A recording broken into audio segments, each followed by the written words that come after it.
All the world holds dear is but a backdrop of constant motion.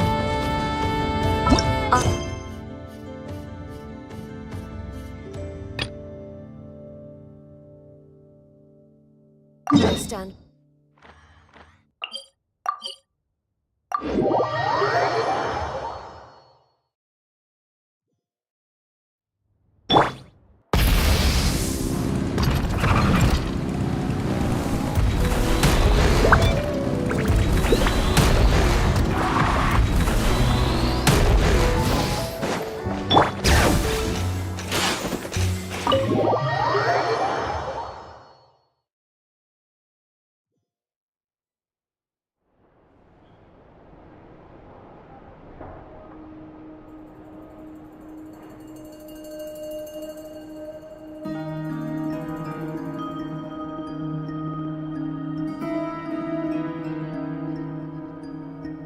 Looks like the gang's all here!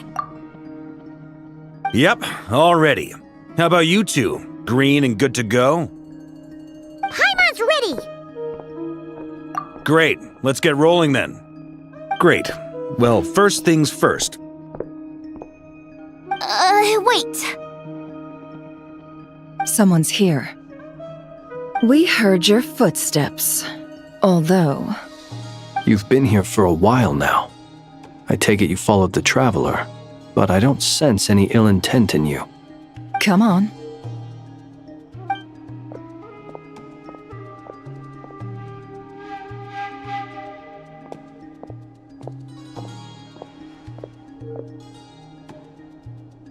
I figured it wouldn't take you long to notice me. I come bearing news from my lady, the Knave. Dottore went through the motions of returning to Snezhnaya, but it was obviously a facade.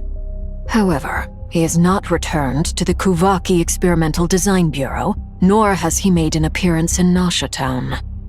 Well, in that case, he'll be in his lab way up north. I always wondered why he applied for his own private pad. He was planning this all along. Tell them that Sandrone and I will go on ahead. If they still intend to pursue this matter, they should meet us at the research center in the northern tip of Notcry. Nice of Columbina's two best friends to think of us. We appreciate the heads up. Our sincere thanks to the VIII for your aid. Lady Damselette may have left our organization, but at least some of her colleagues remain genuinely concerned for her well-being. Not to mention that the doctor's increasingly cryptic conduct gives us great cause for alarm. We have crossed swords many times before, but it's not personal. We're just on different sides. We don't lack humanity. And so, as fellow friends of Lady Damselette, it's only right that you should be in the know about this. Arlecchino's situational awareness has saved us a lot of trouble. I'll leave the map here with you. If you do decide to head to the research center, please proceed with caution. And remember, at least while you're in Nodcry, Lady Arlecchino's subordinates are your comrades if you want them to be. This is very accommodating of you. We can't thank you enough. Just doing my duty. I shall take my leave now. If you need us, you'll find us at the Experimental Design Bureau.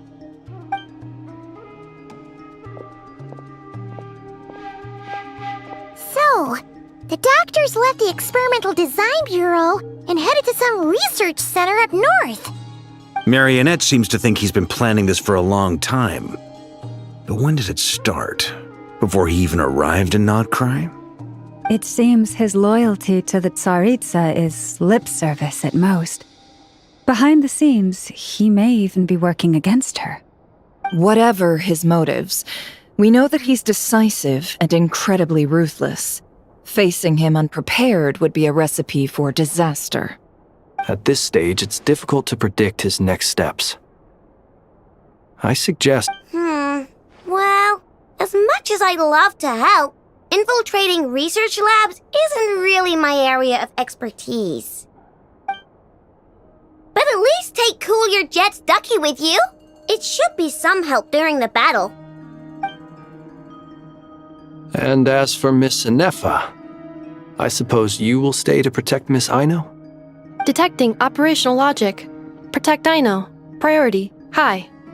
Just in case, Servarka, I think it would be best if you stayed behind as well. You can leave the research center to us. I mean, I would have said the Knight of Berea should probably be out on the front line, but okay, fine. Leave Nasha Town to me. Be careful out there, okay? If things get out of hand, fall back right away. Yehoda will be on hand to assist you. In my absence, she can handle any intel gathering work. You got it, boss. You guys make sure to get back here in one piece, all right? We will. Things are moving fast. We'd better head off soon if we hope to keep pace. So, it's infiltrate a secret research facility, or... Yeah, all right. Paimon will help out here instead. Sounds like it's gonna be a pretty intense fight. We all have to bring our A game here. So, anything you need to wrap up before we leave?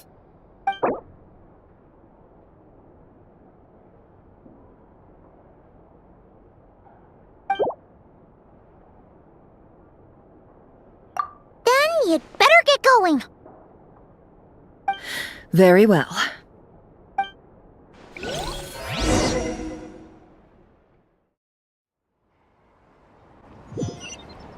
All these broken machines on the ground. Someone got here before us. Could it be Arlecchino and Sandrone?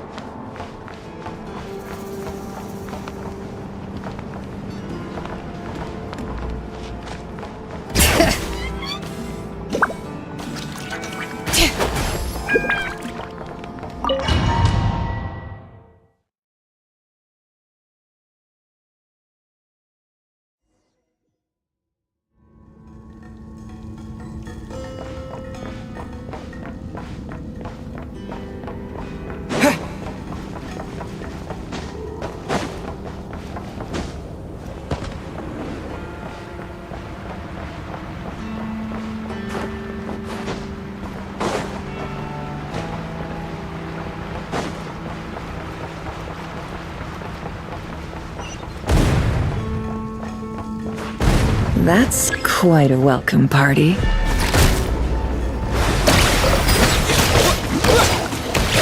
Wipe out!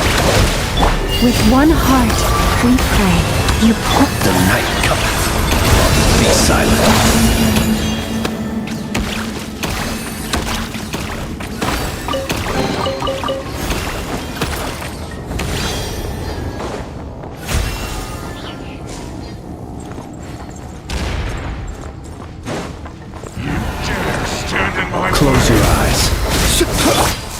this place.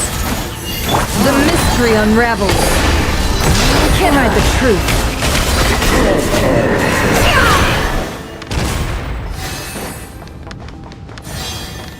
Get back! I said get back! Do you hear me? Why isn't it working? No! Don't come any closer! Don't!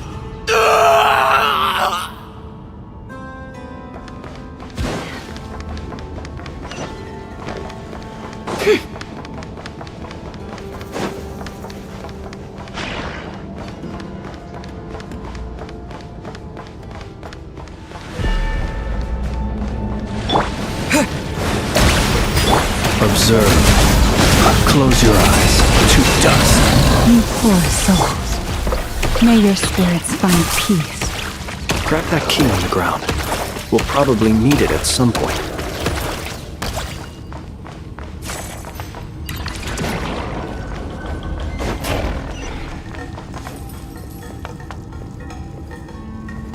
Watch out! There's no way through. Let's go around.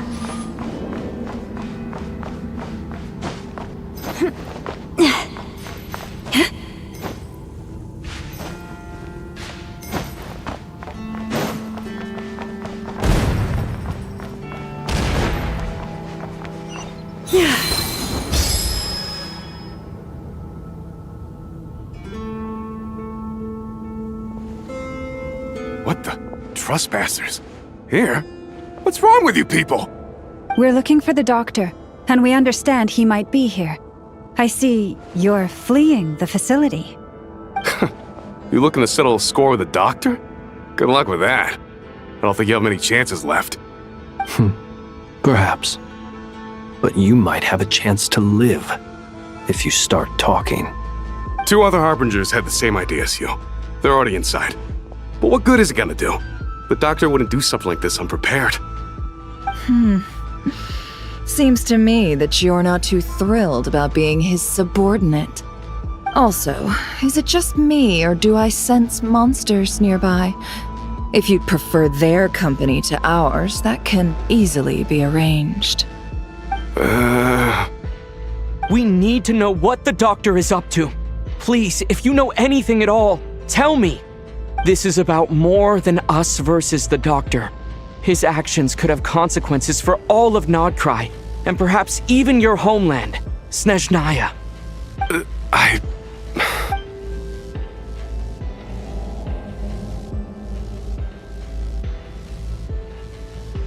He's building something. Ambitious doesn't even begin to describe it. Feels like this could be the big one. God knows how long he's been planning it. A while back, he told us he'd be returning to Snezhnaya. We weren't expecting him back so soon. This time he brought some gemstones with him, or something. 2 of them. The moon marrow spheres. He stole them from their rightful owner, Columbina. Oh, Lady Damselette? Last I heard, she left the Fatui. Before she went, she told us she'd finished what Her Majesty asked of her, and wished to focus on some personal matters. I remember thinking that leaving us might not be the best choice. I mean, I always looked up to the captain the most, and... Back when this all started, the higher-ups dispatched 3 units to Nodcry to execute their plan. They were led by the Doctor, Marionette, and the Damselette, respectively. I was a part of the Damselette's unit to begin with. She never really interacted with us much. In fact, she seemed sort of detached from everything. Not because she was distracted, just felt like she was indifferent to the world around her. Like she had no stake in anything that happened. She always seemed like she was staring off into the distance.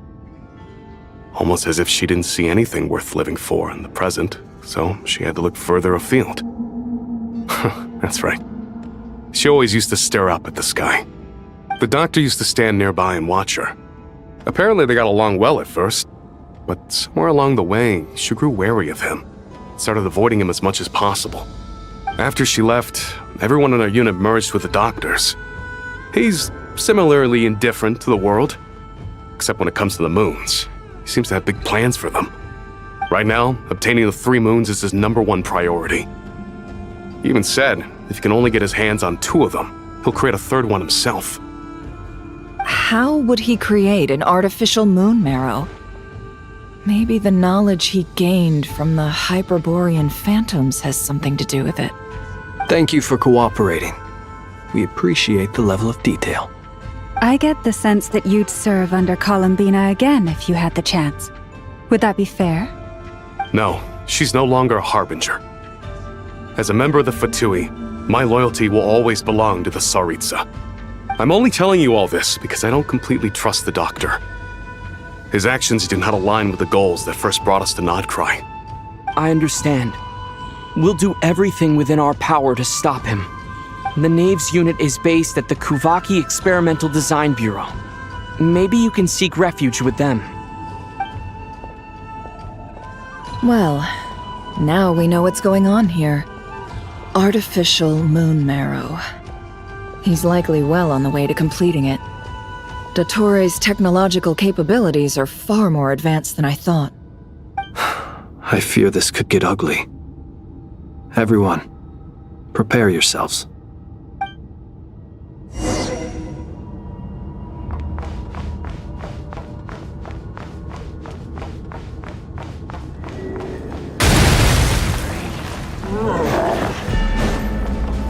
Poor lost lamb.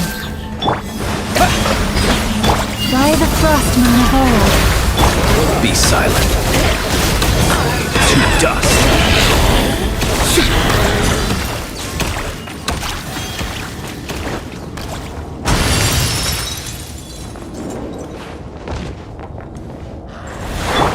Forest, protect. Water jet! Bombs away! The deception ends here.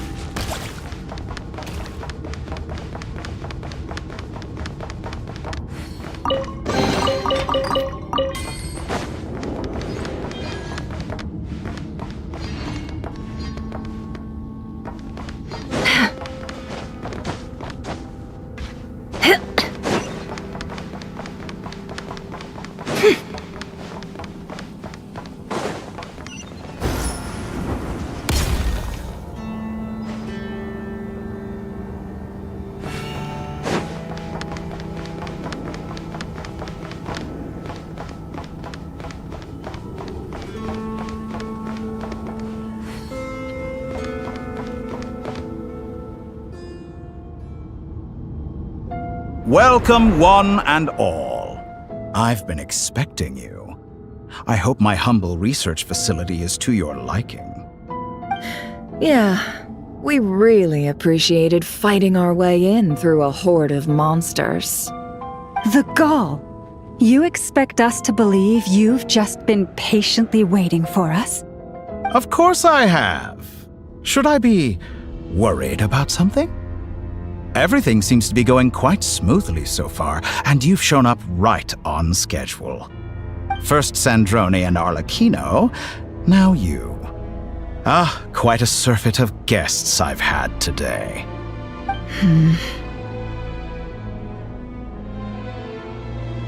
If you were looking for them, I should probably mention that Arlecchino disappeared as soon as she entered the facility.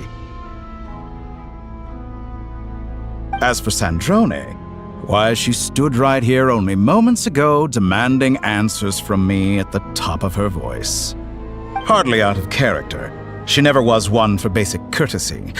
But I have to admit, I was a little surprised to see her showing concern for someone besides herself. Does everyone you associate with undergo such a change in temperament? Speaking as a researcher, I have to say, it is not a change for the better. It threatens one's ability to remain objective. Well, since you ask... So you've got your hands on the moon marrow, and now you're claiming godhood. Don't you think that's a bit of a stretch, Dottore? I must protest what you are insinuating with that phrase, claiming godhood. I am not claiming anything. I am stating a fact. You're a researcher. I'm sure you appreciate the distinction between the two. Huh? You really think you're all that? You'll excuse me if I'm not being a polite little lady for you. We're colleagues. We both know what kind of person you are. By the same token, I knew you'd respond along those lines. You and I both understand that facts speak louder than words.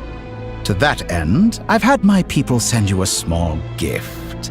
It should go some way toward helping you understand my present position. What gift?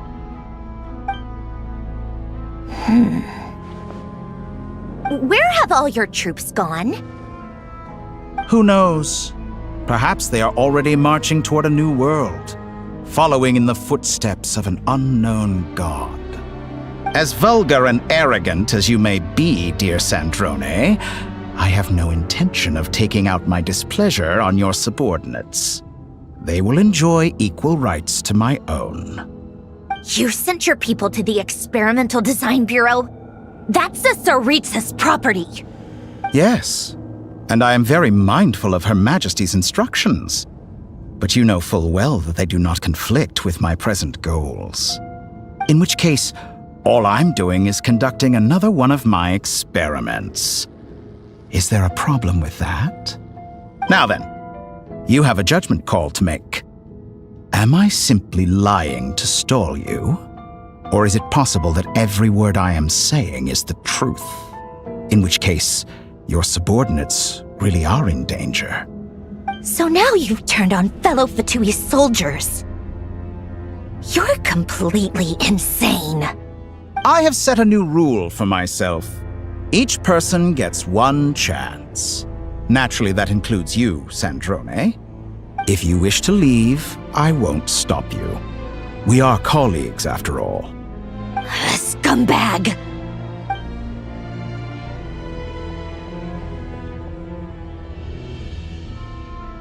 Still, I hadn't counted on Sandrone sparing any thought for the people of this world. Shame. I always found her self-centeredness to be one of her few better qualities. How can she ever hope to achieve greatness when she's so obsessed with protecting her little design bureau? It's more than a little disingenuous to speak of achieving greatness while taking hostages. Or does honor no longer mean anything to you? Honor? I have the marrow of 2 moons in my possession and will soon complete the construction of a 3rd. I will be the god of a new world. And you speak to me of honor? How charmingly naive. Those are sacred relics. You do not deserve them. In my view, many in this world do not deserve to be alive. And yet I mercifully permit them to go on living, do I not? You'll come to regret your actions. Will I now? Let's see if you can make me.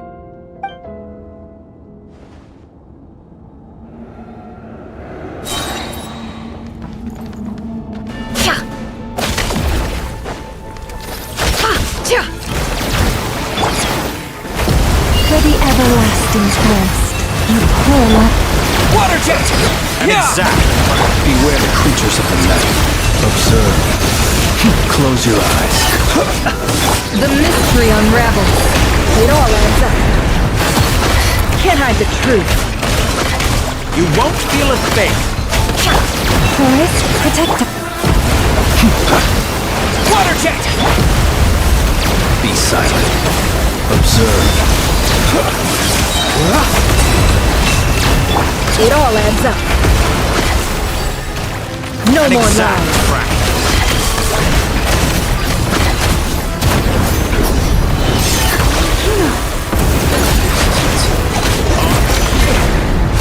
See you as an ally. What a farce. You're clearly here to destroy my research, not me. I'd say your research is more valuable than your life. Am I wrong?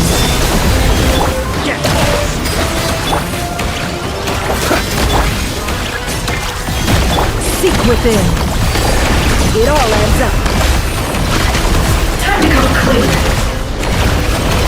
Can't hide the truth. Get lost. Observe. To dust. Steady now. Your actions betray your fear of me. Wipe out! Get lost! Stay your How hand for the disappointing. everlasting past. No more lies. It all adds up. The mystery unravels. Get lost! Water jet! Close your eyes. I expected so Poor much last more from you. Can't hide the truth. Water jet! Is that the best you can Please do? pray. Night falls. No more lies.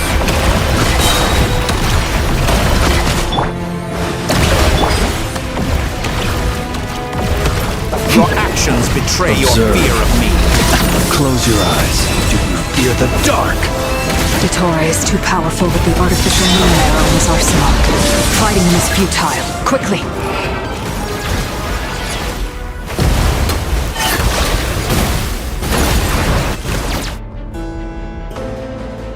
Let's go. I've always thought it is wiser to flee than surrender.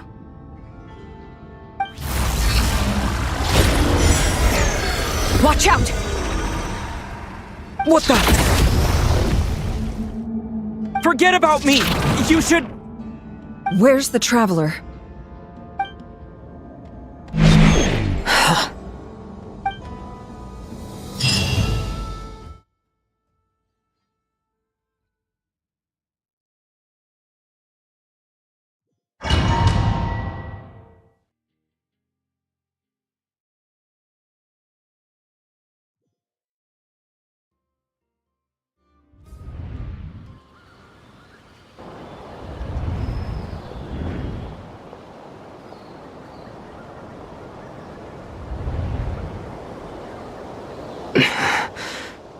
What just happened?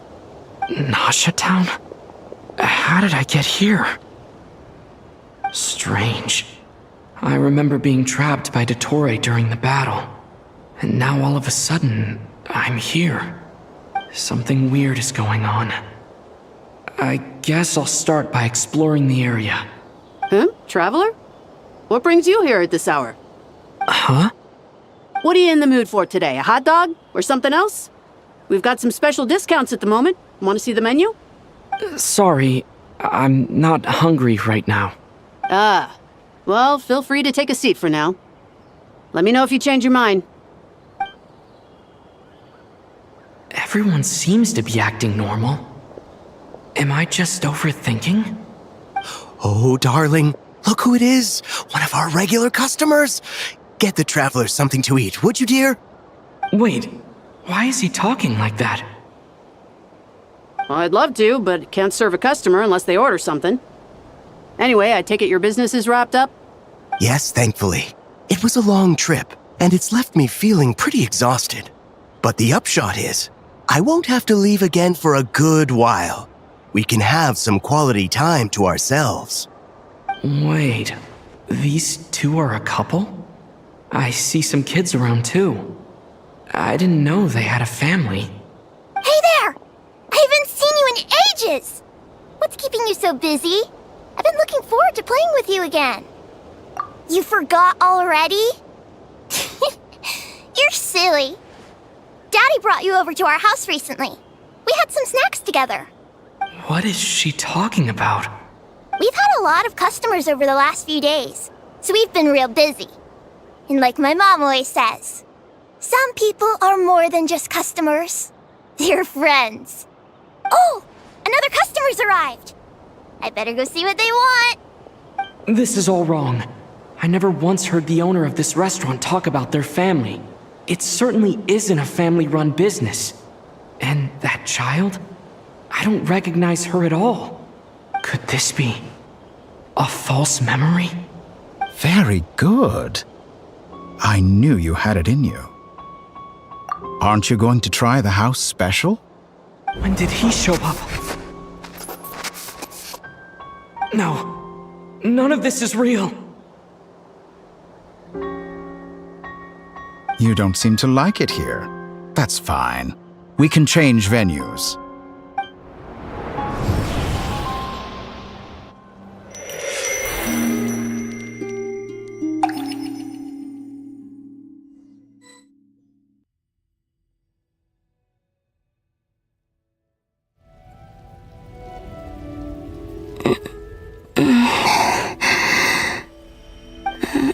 I'm still alive.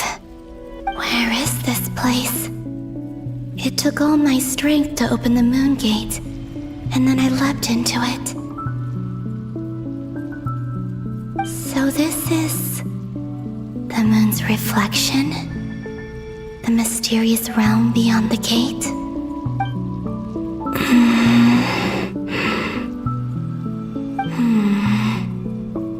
I can't sense anything. I guess I could try opening the gate once more.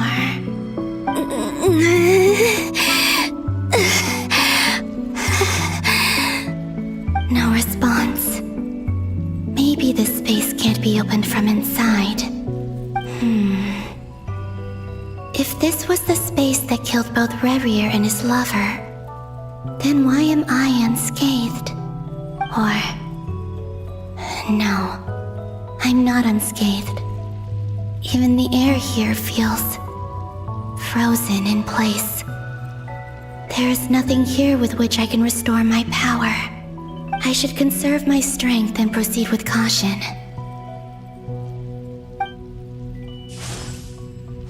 I don't believe Dotori's scheming will stop just because I escaped. If there is any chance that I can get back to the others, any chance at all, I must return.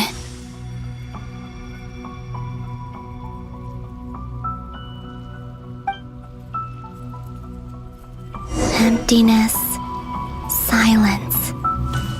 What is this place? Or maybe the real question is, what is it for? What's this? Looks like it responds to my power.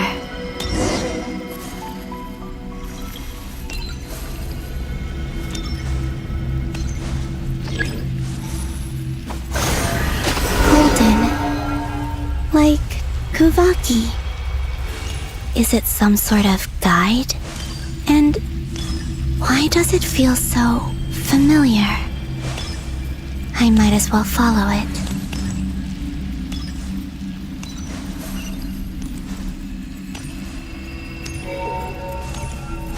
Where does this lead? Could it be the exit?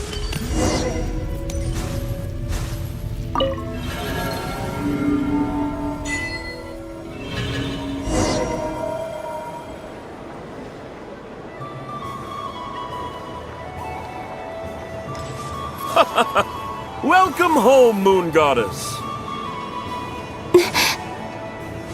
Is this Nasha Town? But isn't Moonbriar Night over already?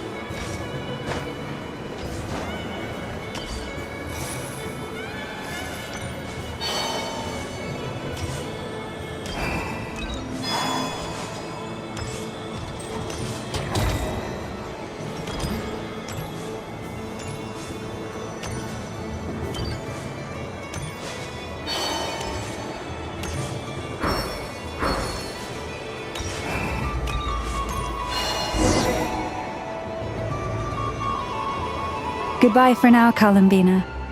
I hope you have a wonderful night. I will. Everyone else. And... me? Are these... my memories?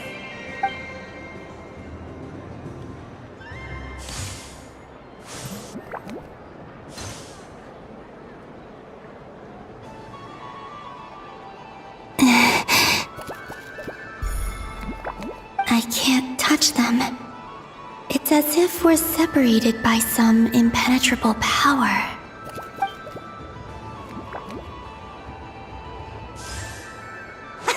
Over here! Over here!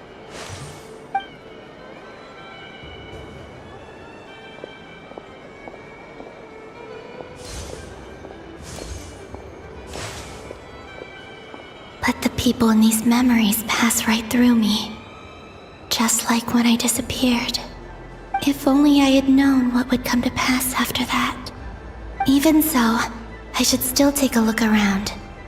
Just being back here, it gives me the strength to keep going.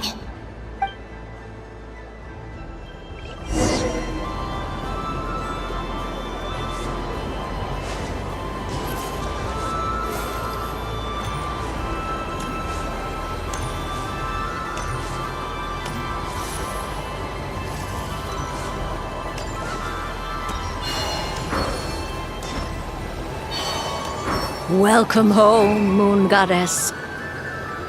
Oh, you're the genuine article. Alice was right. This moon prayer night was worth watching after all. Oh, yes. That was the fortune-telling stall run by Barbeloth from the Hexen Circle.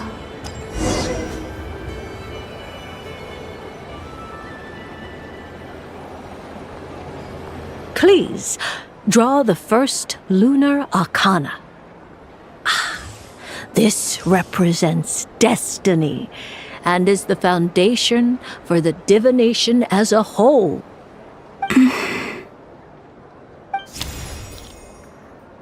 My destiny. I believe the card I drew was the moon. Now that I think about it, Barbeloth's divination was absolutely right. It's almost time to draw the last card. The one that represents the future.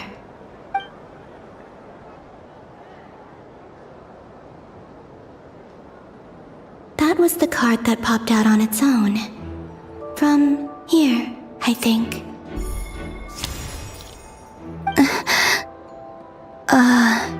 Kuvaki Pulse?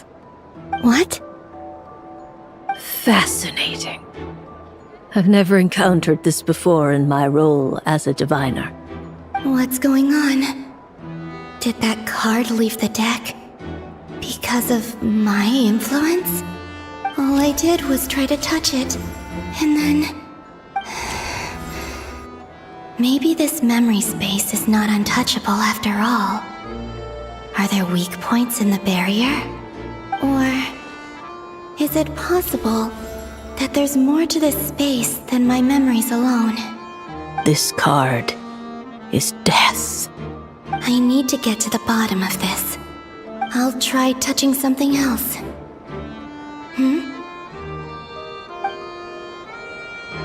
Is this... the wind? No, it's gravity. It's pulling me outwards. No, Traveler!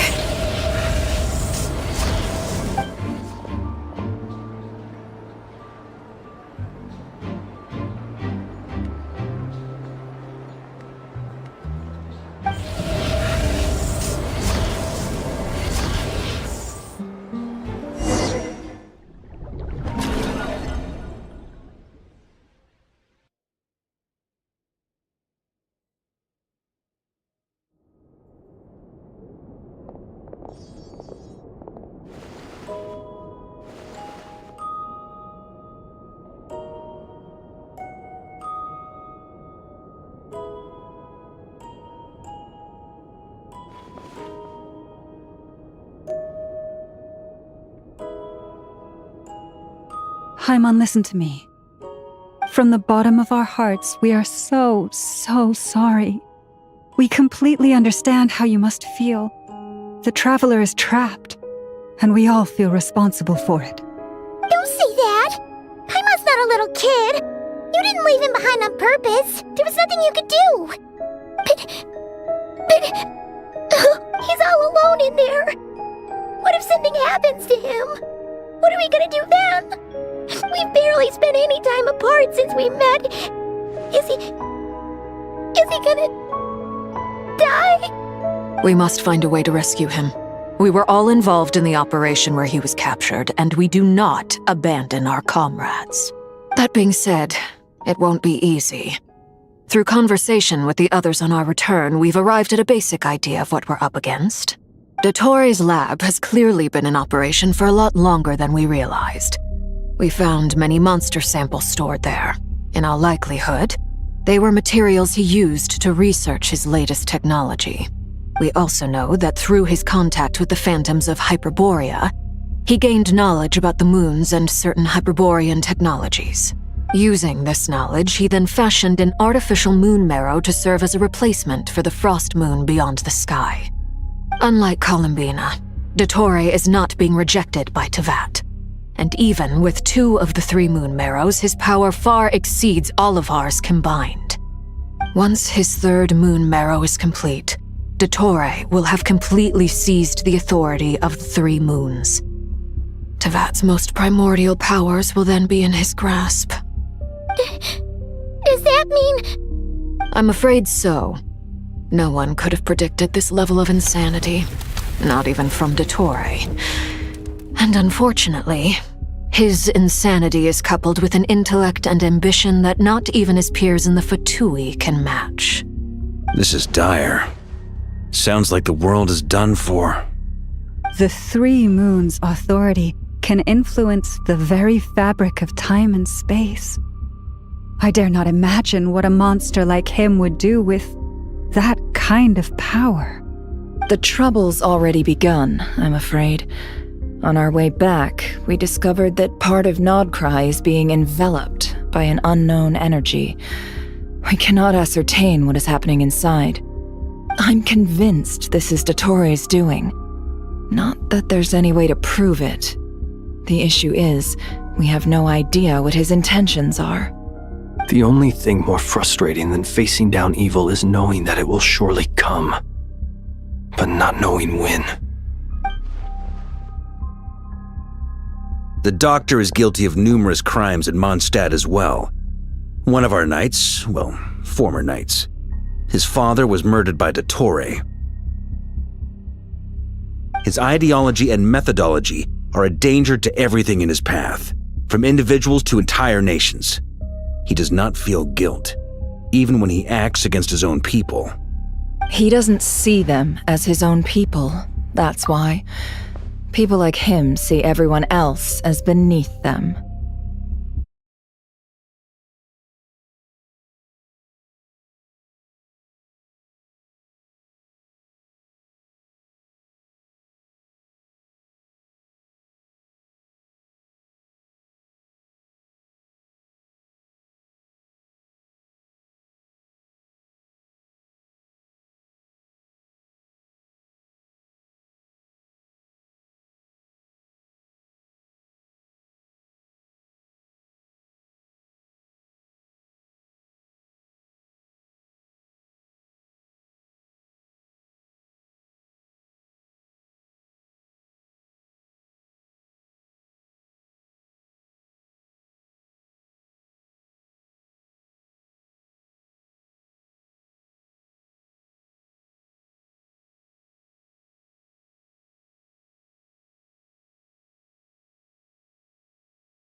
Right. He views other people only in terms of how they can benefit him. That's the basis of all his social connections. Granted, he's hardly the only harbinger to pursue their own interests. We all do. And Her Majesty is gracious enough to permit it. Still, her mercy has its limits. Dottore's actions have gone beyond even what the VIII could have imagined. Usurping divine authority to become a god. For a servant of the Tsaritsa, that goes beyond being disloyal. It's treason of the highest order. We can't expect him to heed the Tsaritsa's will once he gains the 3 Moons' authority.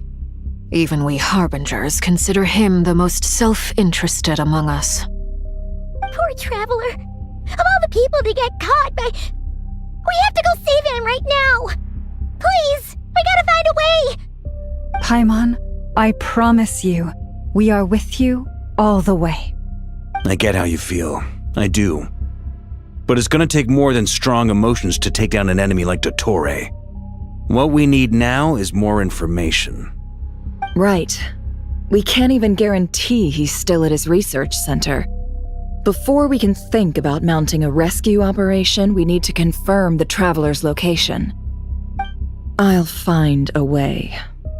Paimon knows, but...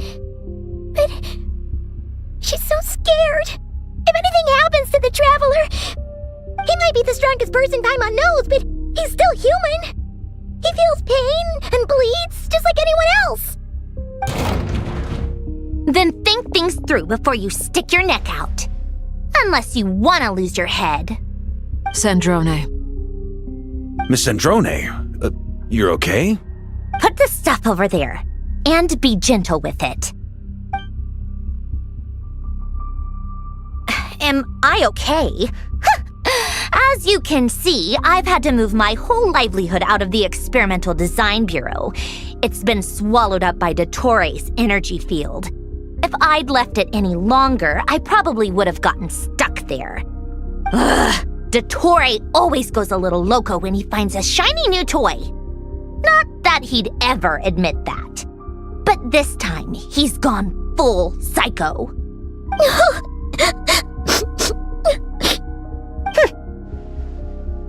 Just go ahead and cry already. Sorry. Paimon's not trying to make it scene. It's just... She can't. Oh, Paimon. Let it all out. There's no shame in it. When you're overwhelmed by fear and despair, crying can help get it out of your system.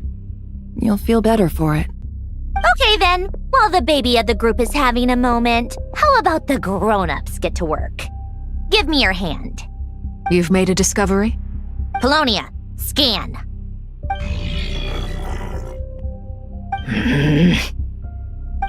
You, hand, now. Oh, I thought you'd never ask, my lady. Curses! You're next, then you.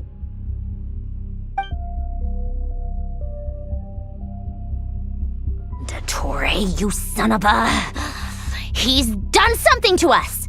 Everyone who entered his research center has been implanted with some sort of curse. I don't feel anything unusual at the moment. Does that mean it hasn't activated yet? Is there a way to figure out its purpose and what might trigger it? My best guess is Dottore created it using the Moon Goddess's powers. 1 second, analyzing. Ugh! That friggin' maniac! So, what twisted game is he playing this time? The moment I analyzed the energy composition, some encrypted text appeared in my mind's eye. And when I deciphered it according to the VIII standard encryption protocol, I got the following message. Feel free to run, or you will perish in nod cry. He's mocking us. Yep, he loves to toy with people. Only in this case, there might be more to it. But I didn't detect any murderous intent or malice either in the message or the curse's energy. As if this is him at his least malicious. Or perhaps all people are cowards in his eyes. Maybe he thinks the threat alone will be effective. What a despicable person. And he has the Traveler in his grasp. If I may, as unhinged as Dottore may be, he has always exercised great patience with the objects of his interest. I remember a comment he made when we first arrived in Nodcry. He said, "This world is, on the whole, an exceedingly dull place. But at least there are a few intriguing features, such as the gods, or the Traveler. Presumably, they interest him because they're unknown quantities. He wants to understand as much as he can about them." Agreed. The Traveler is Tevat's 4th descender. All Harbingers are aware of this. Since Dottore took such pains to capture the Traveler, he is unlikely to kill him right away. Okay, but we still have to do that rescue operation. Of course. I also think we need to read between the lines with Dottore's message. If he's encouraging us to run, that means we mustn't leave Nodcry under any circumstances. My guess is, His curse will only trigger if we leave.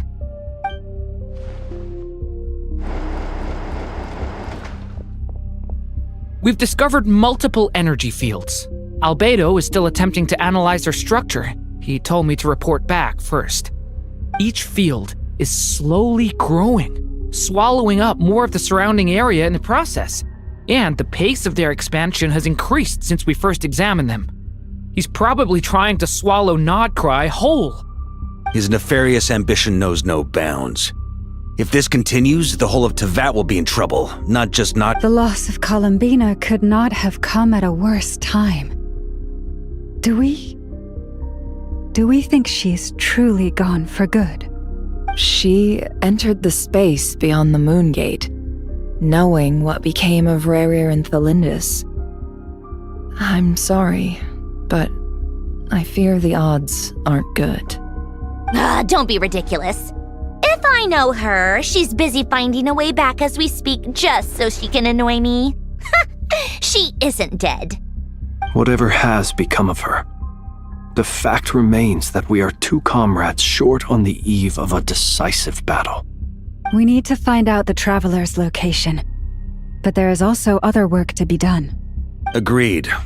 Whatever Dottore planning, we have to get the local populace somewhere safe. So, as well as a rescue mission, we have to organize a mass evacuation at the same time. It would be best if someone could approach leaders of neighboring nations and negotiate emergency asylum for Nodcry's inhabitants. Can anyone handle that? Snezhnaya is one option. I'll see what I can do. This would be so much easier if the Traveler was here. No! Stop thinking like that, Paimon. Paimon will join you. She's pretty well connected thanks to the Traveler. Maybe it'll come in handy. Either way, that's what the Traveler would do if he was here.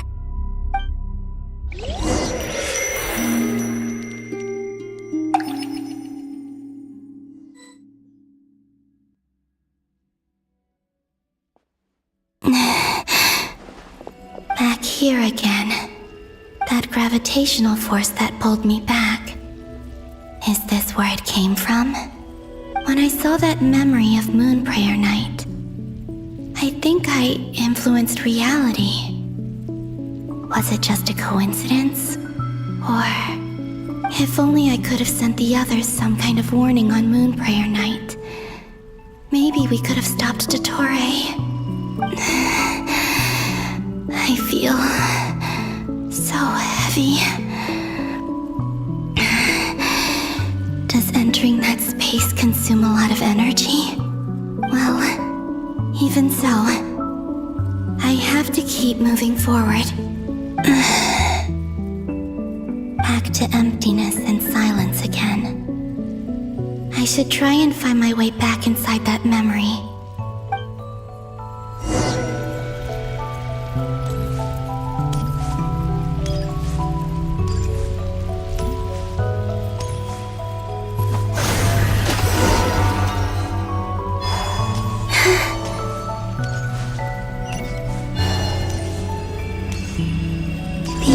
From last time isn't showing up.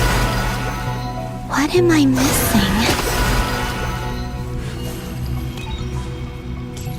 Looks like I need to gather these scattered fragments.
It worked!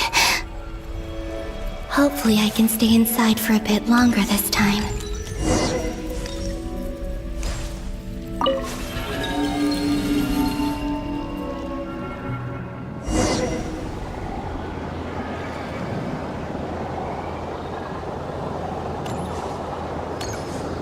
Ad Astra Abyssosk. Welcome to the Adventurers Guild.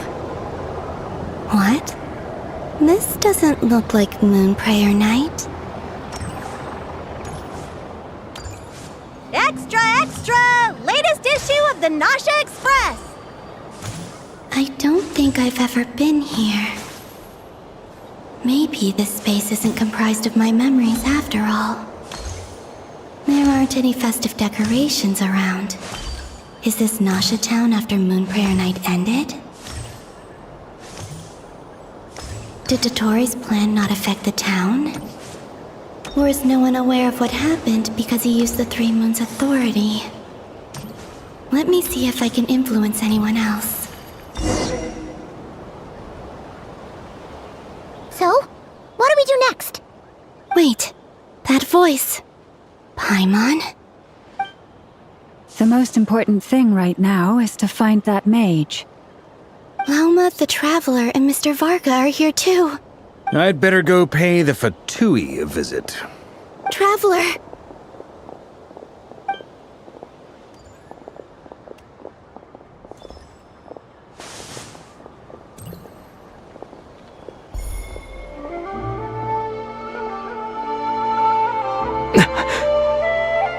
Columbina? I made contact. It's me, Columbina. Huh?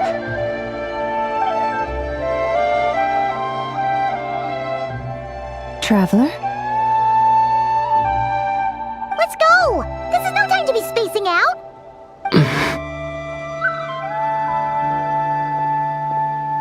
Huh? Wait a moment. This has happened before. Huh? This is what happened when I disappeared. I stood right over there, thinking that no one would ever find me again. It was only when he called my name that I decided to follow them.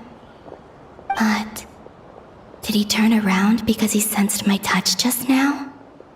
Is it really possible that from in here, I can change the past? If I keep following them, maybe... Huh? It's that gravity again.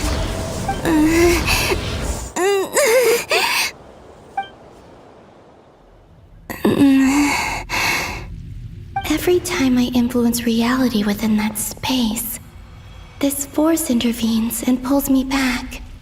It's as if it's trying to stop me from leaving.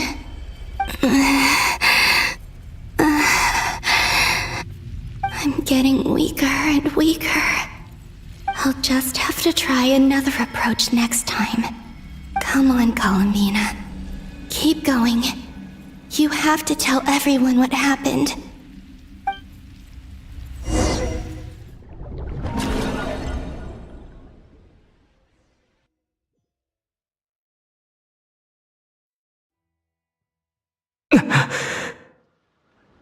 Suddenly, I've been plunged into darkness. Alone. It feels strange. As if something has grabbed hold of me. Is Dore now powerful enough to interfere with space itself? Look at you, standing so still in total silence. I almost didn't recognize you. Hello there, traveler. He seems to be in a good mood. Wait, what's that behind him? Ah, so you noticed. This is the completed Trilune. 2 primordial moon marrows and 1 artificial specimen. You are wary of it. Good. Maintain that reverence. You performed well in that recent battle. Brave and reckless as always. Courage is the sign of a true hero, and impulsiveness is the hallmark of those who strive to advance. I say this not to belittle you. Most creatures are far more timid by comparison. 3 moon marrows?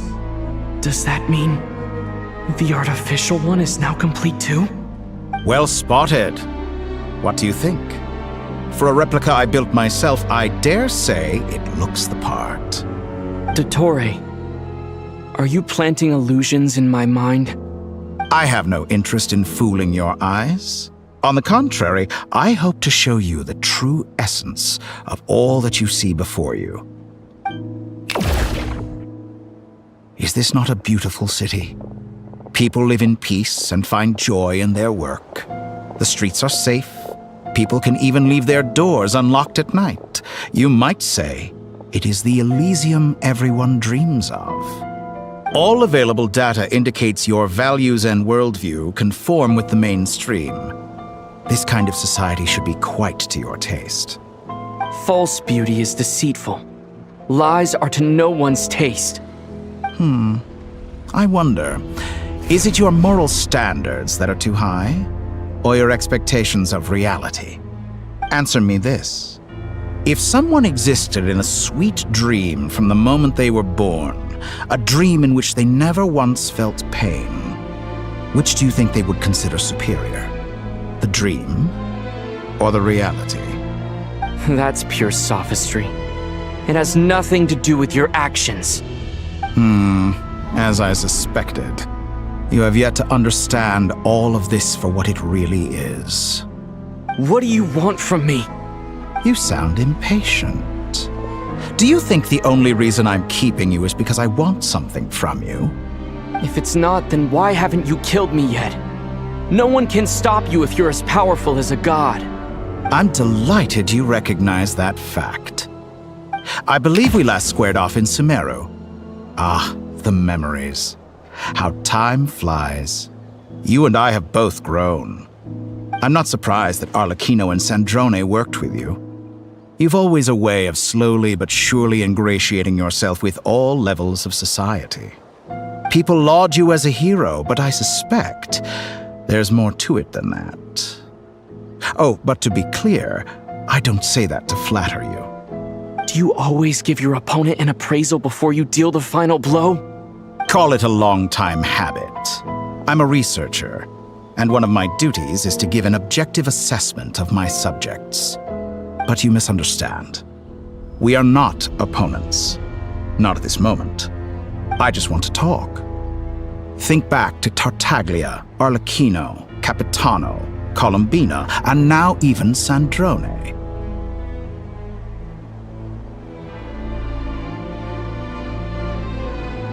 You've worked with each of them in the past. I believe you can work with me as well. What makes you so sure? Well, why not? Should the good associate only with the good and the bad befriend only the bad?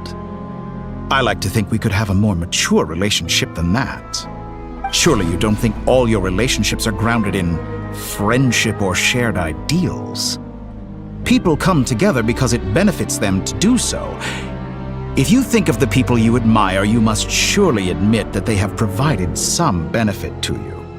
Morality, ambition, dreams. People have plenty of words to embellish the nature of their relationships. But once you break free from those ethical frameworks, you will see that the only thing connecting the two of you is mutual benefit. And that is what I'd like to talk to you about. We're finally getting into it. He's probably been planning to kidnap me for a long time now. But for what exactly? He has the authority of all three moons. I won't be able to gain the upper hand in a fight. Best if I pretend that I'm willing to negotiate for now. You say you're a god, but you also speak of mutual benefit. What could a god want that the three moons cannot provide? Excellent question. But before I answer, I would ask you the same thing. Gaining Colombina's allegiance was a rare and extraordinary feat. But the Moon Marrows are now in my hands, and I have the edge over her. For this artificial moon is not being rejected by Teyvat. Her identity and lineage may have been a thing of glory in the old world, but they were also shackles that prevented her from ever integrating into Teyvat. I, on the other hand, you may view me as a thief, but I have overcome that limitation. So what is it that the Three Moons cannot grant you? What stops you from negotiating with me to get what you want? I don't make deals with lying psychopaths. That's quite an accusation. Are you expecting me to get angry with you? Well, this is one aspect in which my personal growth has served me well. In the past, my less mature self might have been disappointed, perhaps even angry, over a small setback like this. Like when you and Lesser Lord Kusanali joined forces to oppose me, for example. But things are different now. Just as the rich do not quibble with the poor, I no longer find myself perturbed by these trivial affairs. Human relationships end with conflicts of emotions and interests. But relations between humans and gods are different. And ours is even more unique. I have ascended to the highest heights and laid claim to unprecedented horizons. And you were no ordinary person to begin with.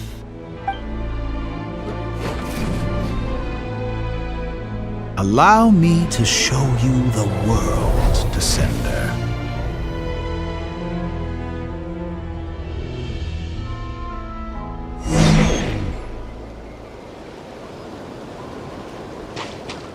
To stand, walk, jump, sit, and lie down. These are the most common of behaviors. Have you ever wondered why we were born following such laws? Who stipulated that we could not fly instead of walk?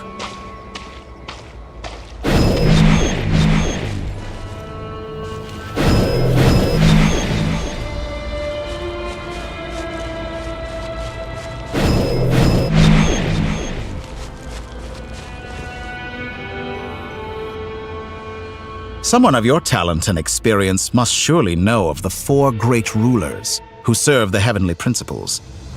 They govern life, death, time, and space. One wounded by a blade will die from blood loss or infection, and one who falls into a lake will drown in agony. The elderly wallow in solitude, and the solitary age faster. Eventually, new life is born, only to embark on the same path of suffering. These four divisions anchor the world and shackle those who live in it. But they themselves transcend its boundaries, squandering the power bestowed by the heavens. All who live yearn for equality, but unless the gods prostrate themselves and profess that they are mere servants of the living, equality can never exist. Who makes the rules we must live by? Who has the right to restrict us? The limits of the body can be rejected.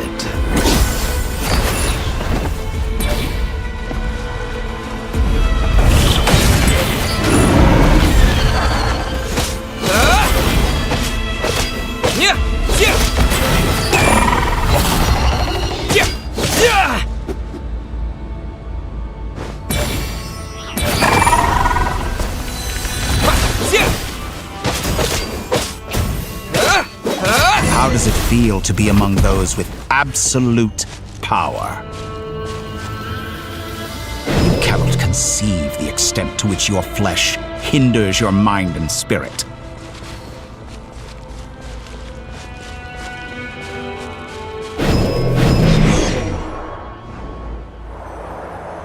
Only by discarding our useless, primitive eyes can we perceive a new world. How narrow-minded we all were in the past. Why should the final answer of the world not be the power that predates those of life, death, time, and space? The power of the Trilune. Through it, I have glimpsed new experimental possibilities. Nature suppressed, authority exiled, souls controlled.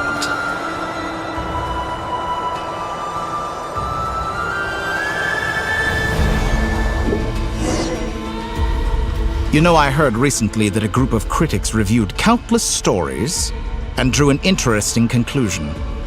They found that it is more often than not the villains who strive tirelessly to push the boundaries of progress. In fact, long before this, someone voiced a similar idea in an academia editorial. I felt a great affinity with this perspective. I have never been afraid to step up and play the role of the villain. Fanatics are trampled down for their transgressions, and those who transcend are rebuked for their audacity. And so, the majority of creatures are too timid to follow my lead. But all sacrifices made during my experiments have been worthwhile, as you can now see. I can offer you something new, something unique, precisely because I am a villain. Think about it. We are eternally bound through mutual interest. Can you truly say you would never turn to malice if it could give you the life you dream of? After all, what value do perfection and purity really have? They are fragile and feeble things, utterly tedious. I say, better to be governed by a flawed humanity than a gnosis. The true seeker of knowledge is the villain who undergoes countless tribulations in pursuit of their goal. I'm sure many people have told you that you're different. Because I'm a descender? Exactly. Very clever. But what does that got to do with you? I do not conceal my wicked deeds, my selfish desires, or my greed. A true researcher must act as I do if they are to understand and speak of the truth. And yet, a knowledge seeker like myself will inevitably grow tired of studying Tevat beyond a point. You have traveled to all corners of the world and met many people. Along the way, there have been moments when you were misunderstood or even became a wanted criminal. And all the while, you have spent your days doing some of the most mundane jobs in the world. You fight and toil, claim minuscule rewards from my friend Pantalone, then you fight some more, winning some battles and losing others as your search goes on. And this cycle continues, with no end in sight. Surely you must sometimes grow weary of being stuck in this same loop day after day. We're completely different. I embrace everything that life throws at me. I am engaged in every step of my journey. How does that make us different? I too embrace what life brings, researching everything that interests me. Think of all the novel things I've managed to create, like the artificial moon marrow. Don't you see? As unique a specimen as she was, even Columbina is not irreplaceable. Take that back! She's gone because of your actions! I didn't say that to anger you. Though admittedly, I don't see what there is to be angry about. Anything Columbina could do for you, I can do better. I know what your ultimate goal is. You wish to walk the path your sister walked, and seek answers from her at the end of that journey, don't you? Someone like you could never understand what it feels like to care about another person the way I care about her. Perhaps not. But that doesn't mean I can't help. I could find your sister right now, bring her before you, and make her give you the answers you seek. Don't be so presumptuous. You'll never begin to understand the situation between us. Oh no, this is no presumption. I'm only offering what I know is possible with the power of the Trilune. But it seems like you would sooner continue with your journey through this world. Why? Do you truly desire this journey? Or is it simply a necessary process from which you cannot escape? Think of all the time and energy you have spent, everything you've had to endure just to make it this far. Is this really what you want? Or has your hand been forced by the promise of that final answer? Yes, you have made many friends. But do they ever spare a thought for the void in your heart and what it yearns for? What you want is not friends. It is family. But do they know this?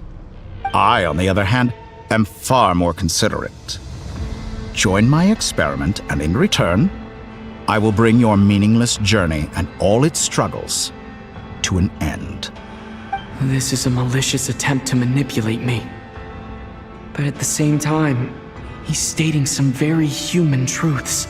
Of course he's right about my predicament. How can I deny it? I have faced ungrateful strangers, never-ending troubles, an endless quest for answers. I want to see her.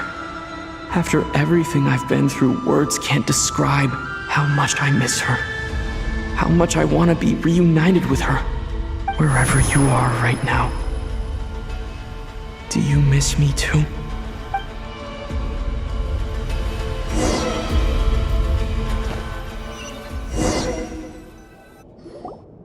All right, everyone. Our next mission is clear. We need to contact all the major organizations, explain the situation to the public, and then begin the evacuation. The residents of Notcry are quite dispersed. The two most populated areas are the Southern Isles and Pyramida. Miss Lauma, I will leave Hisi Island and Nasha Town in your hands. I will liaise with the VIII and Pyramida. Agreed. We will reach out to Natlan and Snezhnaya. Anyone found north of the Experimental Design Bureau should follow the VIII to Snezhnaya. As for those dwelling south of that line, I will ask the Voynich Guild to help persuade them to leave. Then I, Mr. Varka, and the Frostmoon Scions will escort them to Natlan. The Voynich Guild has dealings with the Curatorium of Secrets. I will send them a letter vouching for your credibility. Yehoda, you should help Lauma. This is too big of a task for one person. My wish has come true. You're willingly lending me your most capable employee for the day. Well, good for you if all this only takes a day. Of course, if it takes any longer, I'll be charging a fee. Boss, wait! Don't I get a say in this? Oh, I'm sorry. Something to add, Yehoda? Well, no one's more important to me than you, boss. And remember how Lauma healed your eyes after that big battle? I think that's worth at least 2 or 3 days' work for the Frostmoon Scions. Are you completely incapable of acting in your own self-interest? Or do you simply devalue your own labor? Are you sure you don't want to come with us? Who will see to our other work if we're all busy evacuating residents? Sandrone insists that Columbina is still alive, and we have a traveler to rescue. There's much to be done. But boss, I'm just worried that... Well, Nefer, I'll link up with you once my tasks are complete. What makes you think I'd need you to do that? I'll need it. And considering the way you approach certain matters, I think you'll be better off with me present. That's quite enough. Just focus on your work first. I bet we're in for an uphill battle here. But we can help out too. Inefa and I are gonna help Nasha Town's residents carry their stuff. Loading schedule. Store essential local research data and technology samples, then escort the people to Natlan. Understood. I will execute this to the best of my abilities. Great stuff. Thank you, ladies. I've contacted the Lightkeepers. A colleague of mine will join us shortly. I will persuade them to conduct a thorough search of the region to ensure that no civilians get left behind. As for me, I guess I'll be making an early return to Sumeru. I think it's important that someone informs the Dendro Archon of what's going on in Notcry. Roger that. Someone should inform Mondstadt, too. Mr. Durin, can I trust you to handle that? I think you fly faster than any of us can run. As an added incentive, get there fast enough and I'll see about getting your gliding exam waived. Really? Ha! Mission accepted, sir!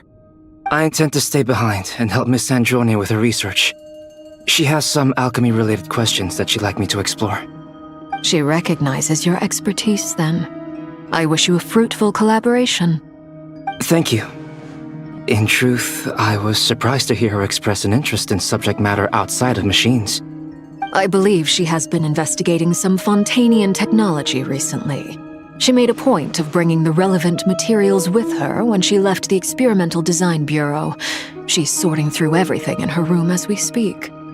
I should mention that we have one other friend who isn't present. He hasn't made his position in all of this clear. But if we know anything about him, he's likely investigating on his own. Paimon's been very quiet today.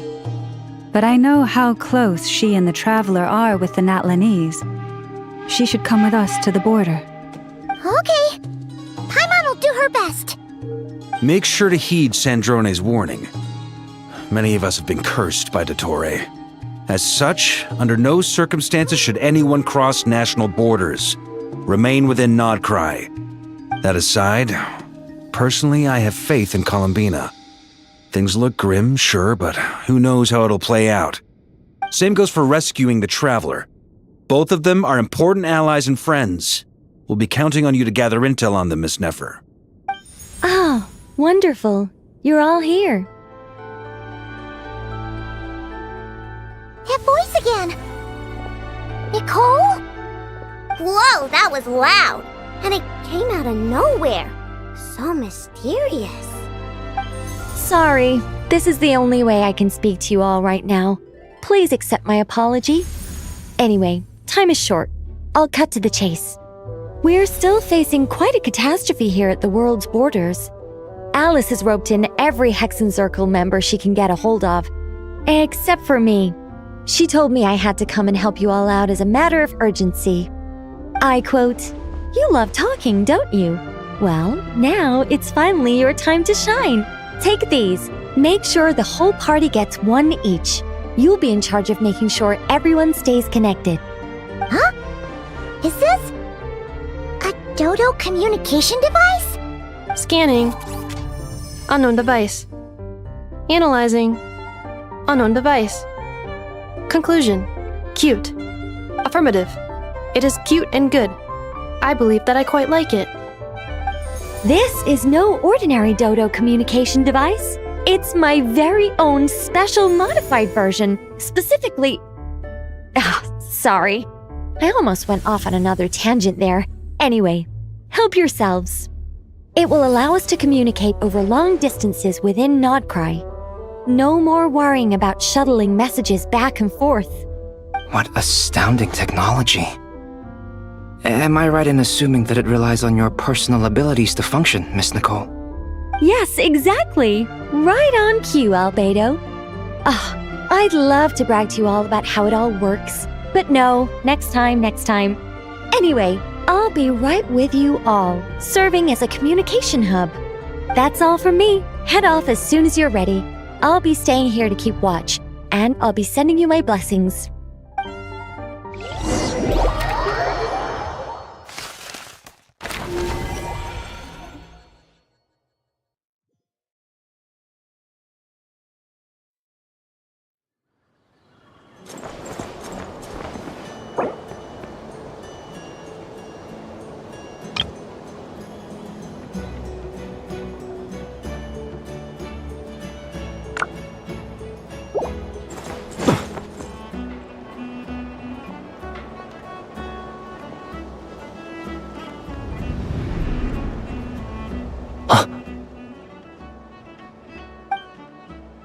Sir Flint. Perfect timing. I just arrived myself. You are most considerate, Master Ilua. But in fact, I know you have been sitting here for quite some time. If you saw me, why didn't you say something?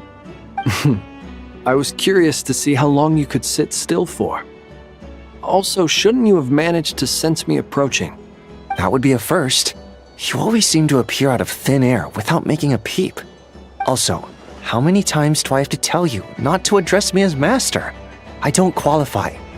I beg to differ.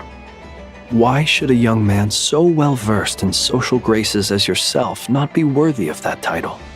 Please, Lord Flint's... Sir Flint's. I'm begging you, don't flatter me into complacency like you do with everyone else. You understand me better than most. My newest acquaintances tell me I love complimenting others. What do you think? I think they don't understand why you do it. You just love puffing people up till they're a big, happy ball of hot air that floats away into the sky. In all sincerity, I can only hope that they bring good tidings when they come back down to Earth. Is the situation that bad? We just held a strategy meeting. Let me fill you in.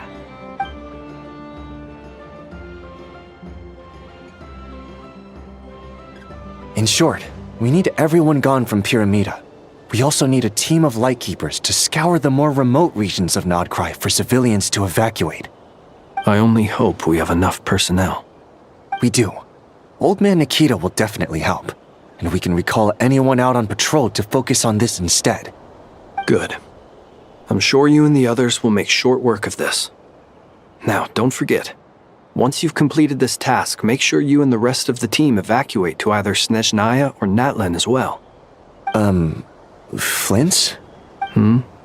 If you've got something to say, Master Ilua, why not guess what I'm thinking right now? You mentioned that you have something else to deal with later.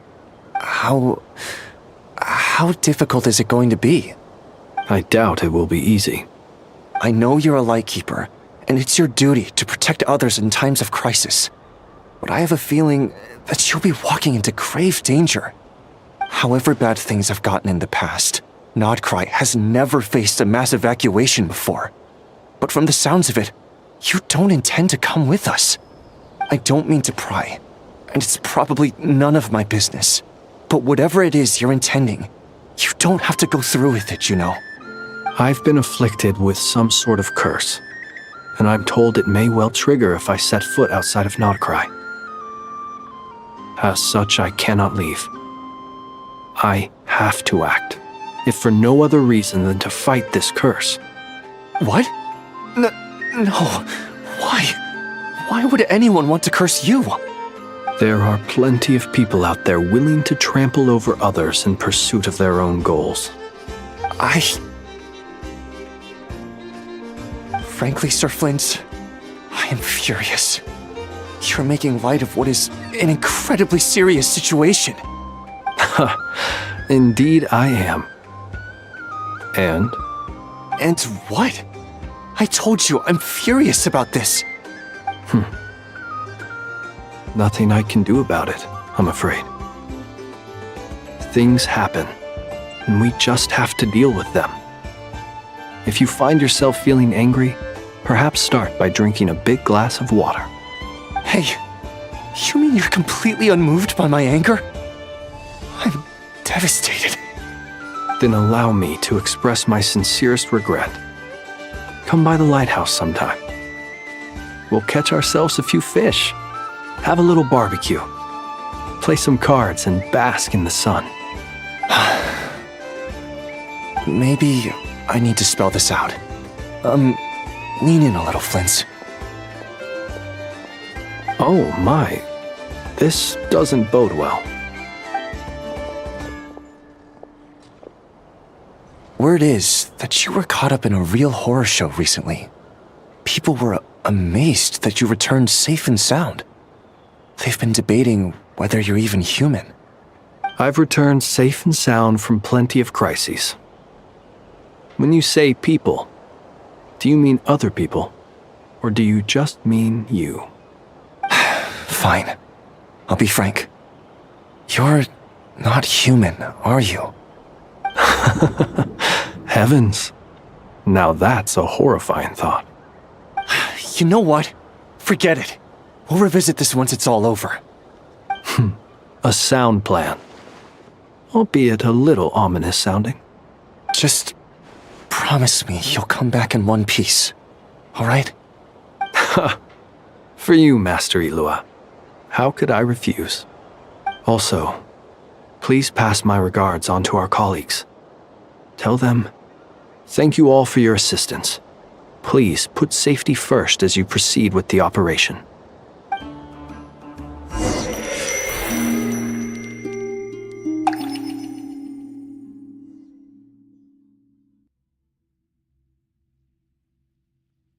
I have to keep searching for a path toward reality.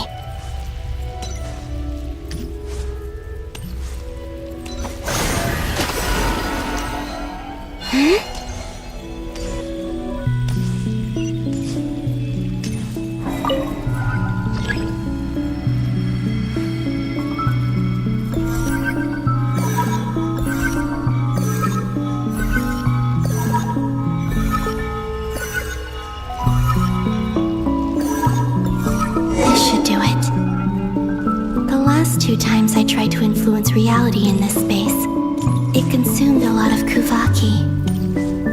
I'll try and be more careful this time. I need to leave key clues behind using less power. I hope everyone still remembers what I said on Moon Prayer Night.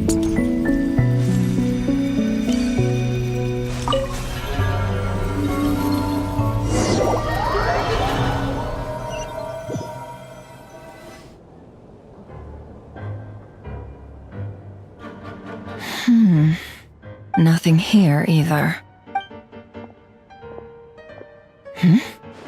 Flints? Ah, Miss Nefer. What are you doing here? Unless... I just spoke with Itlua about arrangements for the search and came for a walk nearby. As for you, why would... It appears we think along similar lines. And neither of us likes to accept things at face value. As well as figuring out how to gather intel on the Traveler, I wanted to confirm some of my own suspicions. Also, we'll need to bring a lot of force to bear against Ettore, even if we're only looking to rescue the Traveler. We can't leave anything to chance. You don't think Columbina perished either, do you? I'm merely considering the possibility that she survived, just as you are. How much can we really know about a deity like her anyway? Do you remember what she said on Moon Prayer Night? About using moonlight to send messages to us? Of course. I think that's why we're both here. Where have you checked so far? I've been focusing on the outdoors. Anywhere the moonlight shines. I checked most of Nasha Town, but didn't find anything. I checked the Curatorium of Secrets, and a few rooms where I thought I might find some leads. But no luck here either. The only places I haven't looked yet are the rooms in the flagship. But process of elimination isn't the only thing that brought me here. Oh, really? What's your other reason? After all that build-up, our mystery ally never showed up even once! Huh? Am I imagining things?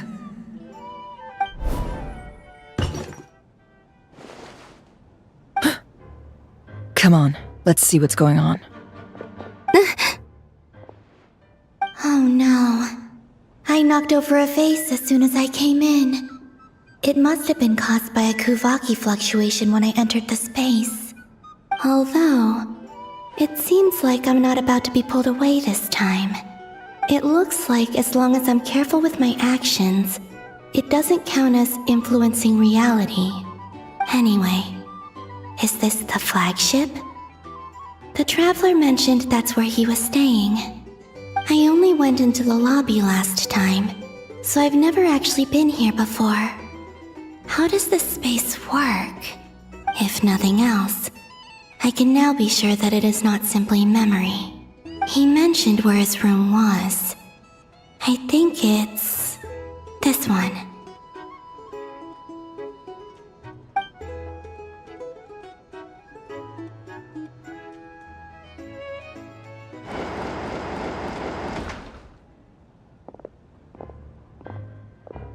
The door is closed.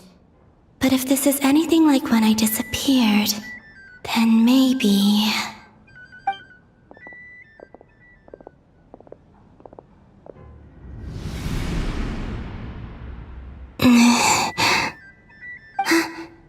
I'm in.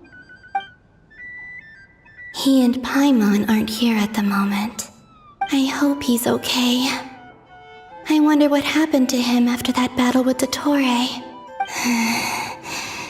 Best not to dwell on that for now. I need to try and leave them some clues.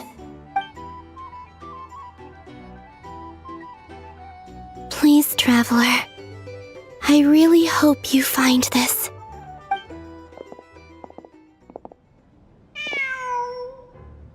Huh. Just a cat.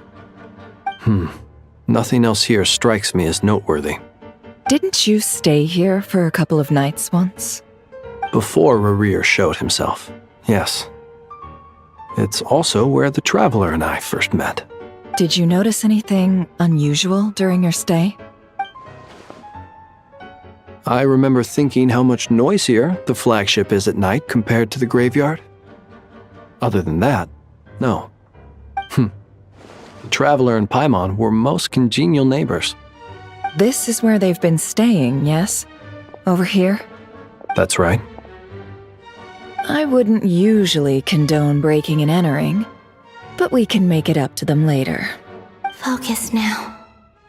I have to write a message on the wall using Kuvaki, just like I said on Moon Prayer Night.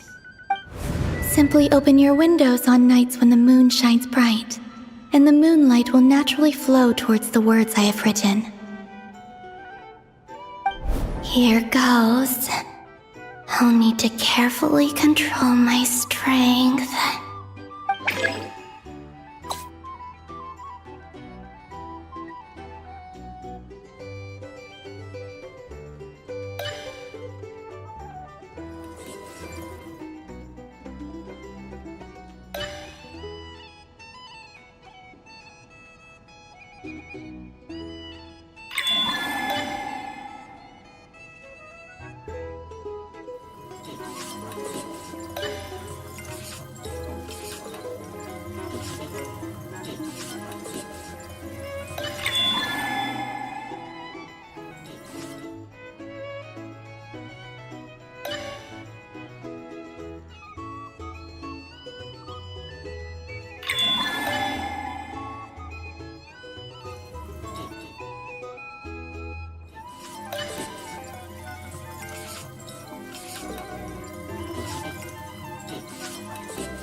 There's a noise outside the door.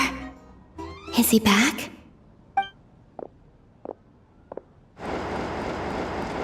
Please, you have to see these words.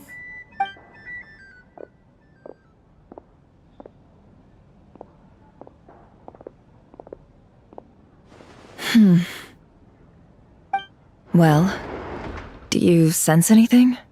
Unfortunately, no.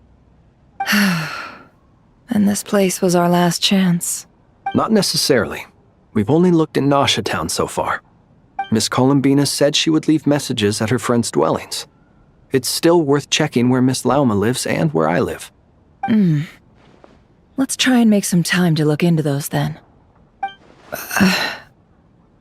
Wait. What are you waiting for? Paimon might have overeaten slightly. What's that look for? This is a victory feast. It's normal to eat a little more than usual. The Traveler and Paimon. It's really you. But why are they talking about a victory feast? Huh. You worried Paimon sick while you were out there fighting Rerir. So this is your chance to make it up to her, alright? Wait. So this is the night after the battle against Rerir. How did I end up here? That's quite a long time ago now. Wait. Time. That's it. Every time I've entered reality within this space, it's been at an earlier point in time. Every one of those points has been before I fell into the moon's reflection. And everything I've done to affect reality really did happen in the past.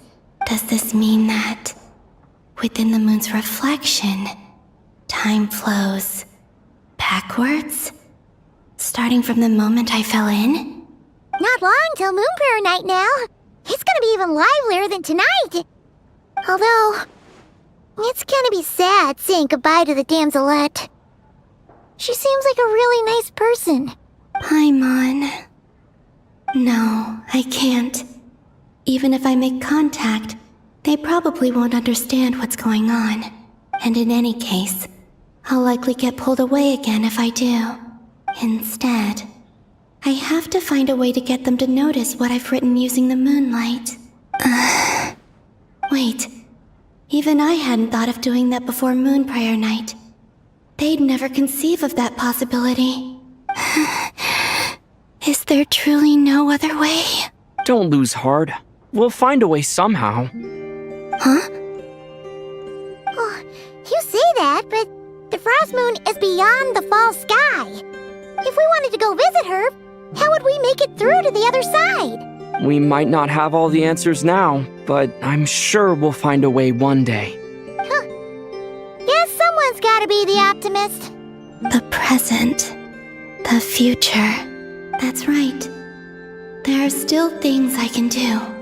What's your plan? Flint's, when you were staying next door, did you ever open the window? No.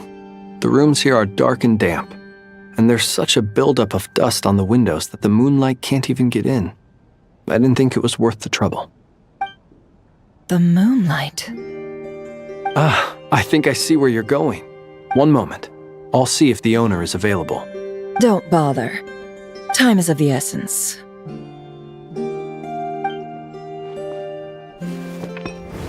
Time. Even if no one sees what I've written at this moment, maybe someone will remember what I said after Moon Prayer Night. I need to write down as much information as I can.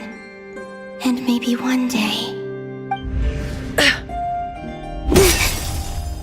Huh? What's up with you? You can't even hold your cup steady. Are you getting tired? A little. Well, you should probably hit the hay then. You've had a really tough couple of days for you.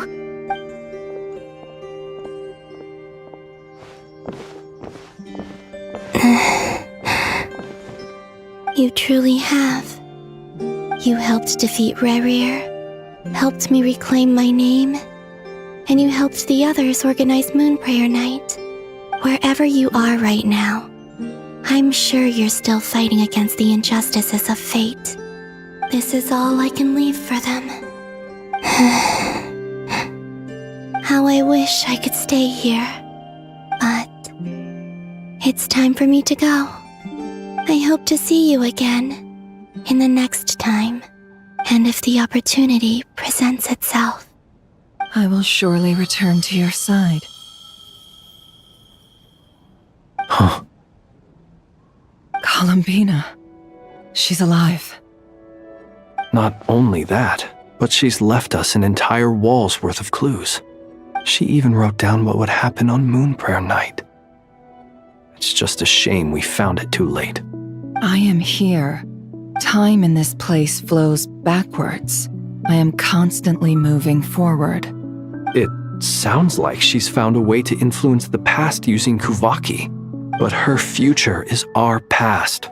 So, these words have been here ever since we defeated the Reihir of Solnari. We just never discovered them. Which came first, the chicken or the egg? Do you ever mull over questions like that? Only when I'm in a good mood, and at leisure. Well, I never do. Everything that has happened already belongs to the realm of fact. As a business person, and especially an intel broker, what I do is extrapolate from those facts to try and read the future. An admirable philosophy. It's a means of survival. Let's go. We have a wall's worth of clues to share with the others.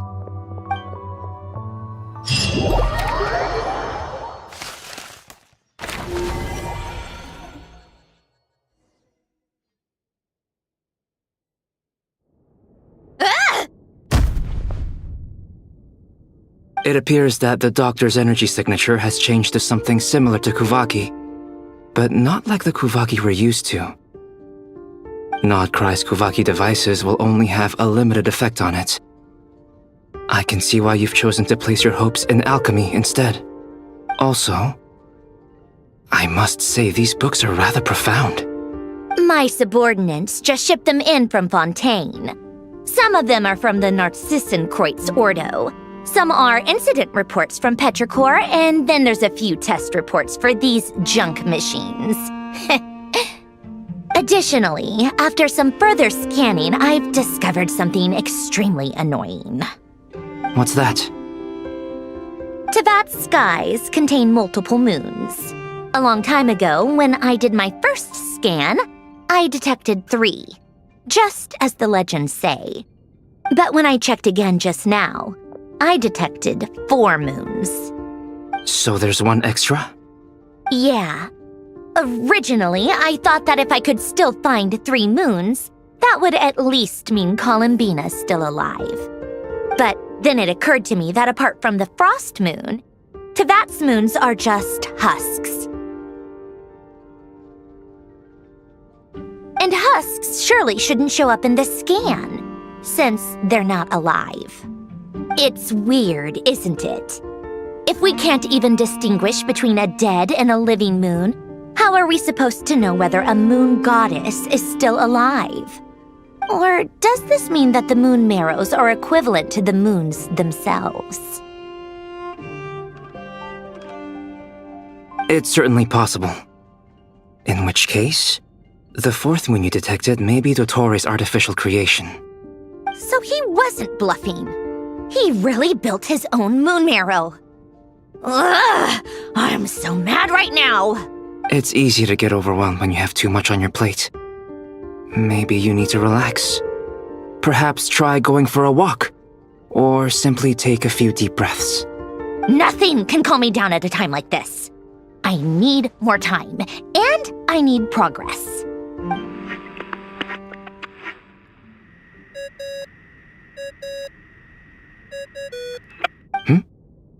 It's Mr. Flynn's.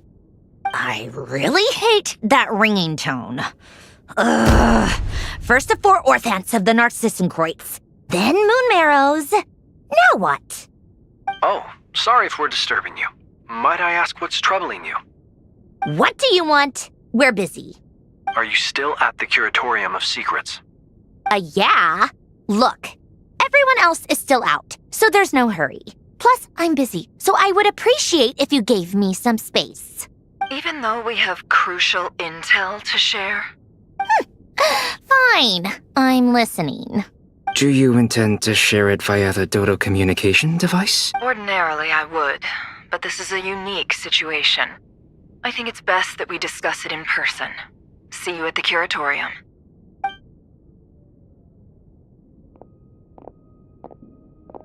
All right then.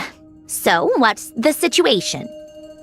The rest of the team is still out working on their missions and evacuations, but we've decided to fill you in on the most crucial information first. Sandrone, you were right. Columbina is most likely still alive. That's the best news we've received in a while, by a long way.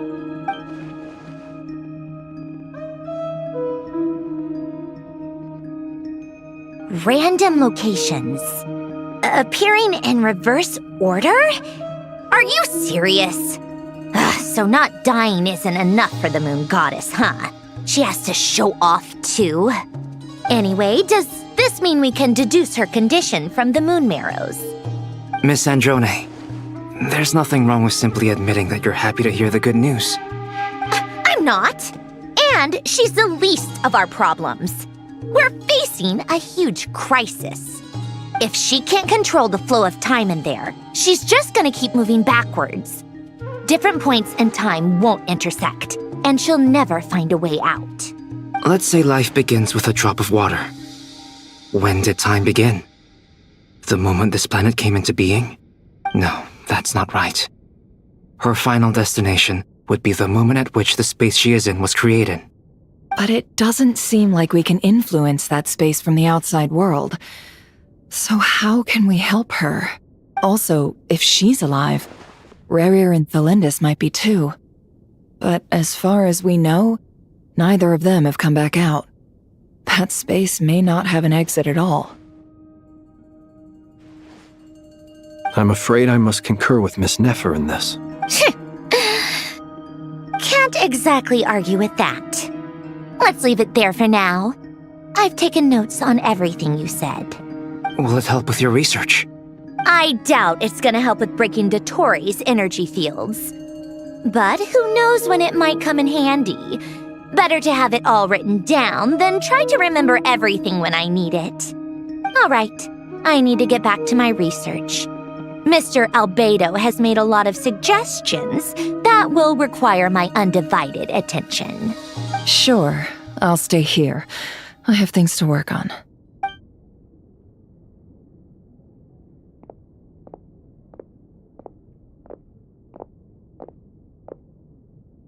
Paimon, are you there? Oh, right. She went with Varka to Natlan, didn't she? Good thing we've moved her and the Traveler's luggage in here. Speaking of the Traveler, where could they be? There's a note from Paimon. Paimon here! Not in at the moment, but if anyone needs to borrow her stuff or the Travelers, go ahead and help yourself. Paimon won't be mad. Also, Traveler, if you get back before Paimon, make sure to get some rest. Paimon misses you a lot, but put your health first, alright? How sweet. Well, since you offered, Paimon, don't mind if I do. This is the Traveler and Paimon's luggage. All the items they use day to day are here. It's well organized. I wonder which of them is responsible for that. What do we have here?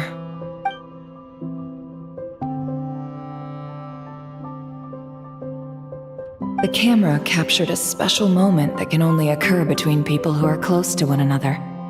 You can really sense how the photographer feels about their subject. I wonder why this picture was placed outside. Is it because Paimon recently looked at it?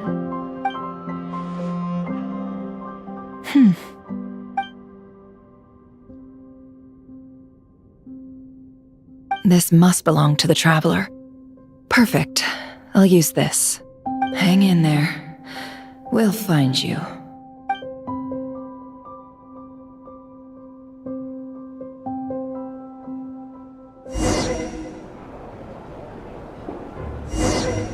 Polonia.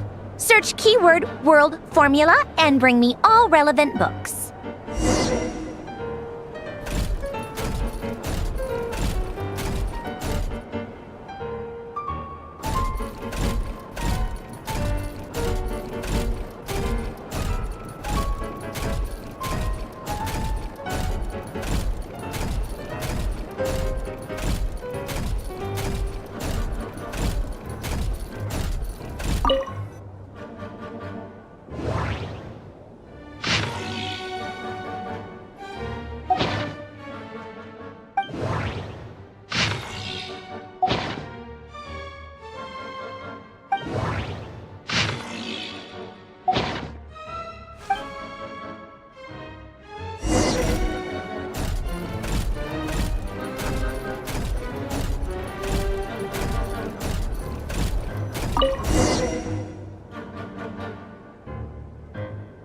Let's see. This one is on Tonki's sermon dictation concerning the apocalypse. I believe that the correct term for this is Fortuna. This was an ancient Romorian technology, a wisdom unparalleled. I never imagined that Romorian ideas would be so similar to the diagram I have named, the world formula. This is strong evidence that human civilization should gradually shed possibilities as it continues to explore and evolve. The end of humankind may well be upon us right now.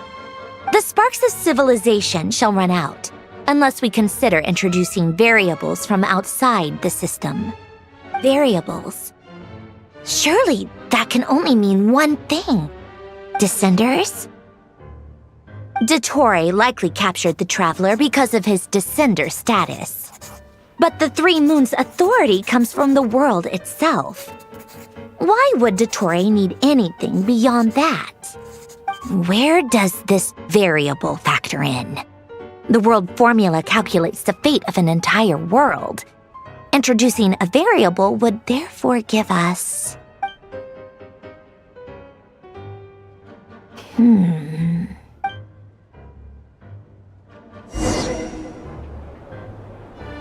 Polonia. Search keyword pathway and bring me all relevant books.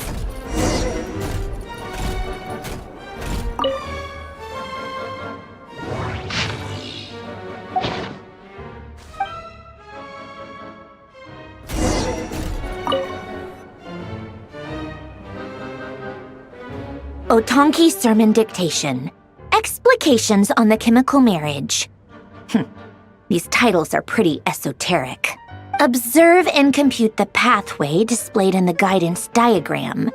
Deconstructing and reversing its effects could generate potential ideas. So, it's one of Renee's draft lectures. Deconstructing the pathway. I suppose that could lead to a breakthrough.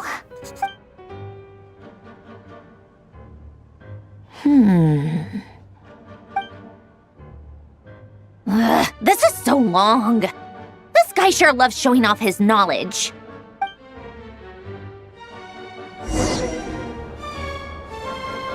Polonia. Search keyword tree model and bring me all relevant books.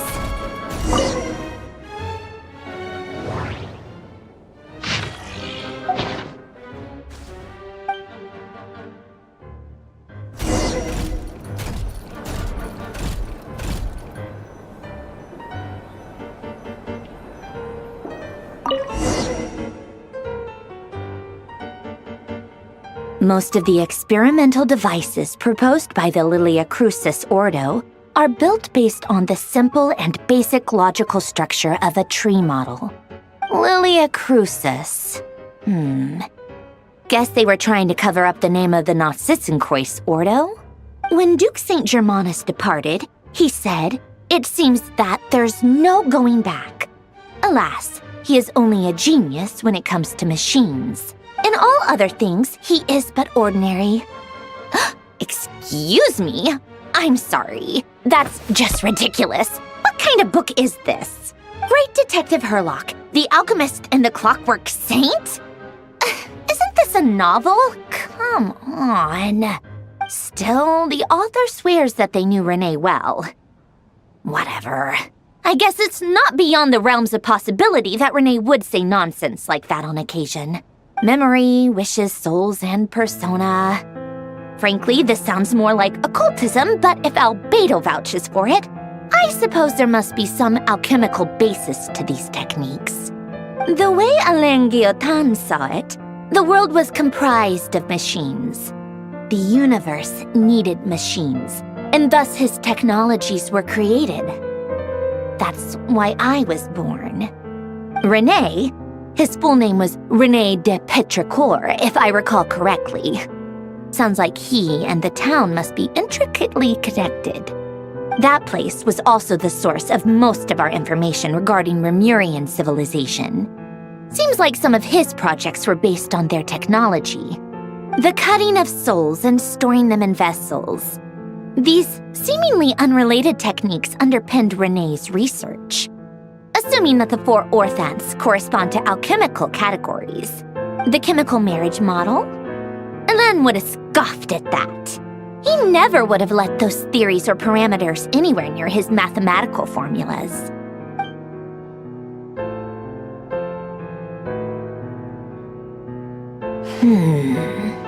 What was Alain's view on Renee? I know he mentioned the name, albeit very rarely. Now I remember. Alain's old notes are here too. They mentioned Renee once. Renee seemed most out of sorts when he spoke to me. A lack of sweet foods has dulled his mind, I should think. Either way, his words are not to be believed. Yep, that sounds like Alain. My subordinates actually did a half-decent job digging out all these materials. Makes a change. Good for them. Some of Alain's old files are completely consistent with these records. He must have gotten them from the Tower of Gestalt. I never knew he got his hands on Renee's records that early. He may have kept them, but he never even attempted to use them. Didn't believe a word they said. Come to think of it, Renee's world formula was filled with calculations of constants. That shows he believed that the fate of the world to be predetermined. As for Alain... it's been too long. I forget what he said. What would he have said? A guy like him, fervent believer in machines, but not headstrong enough.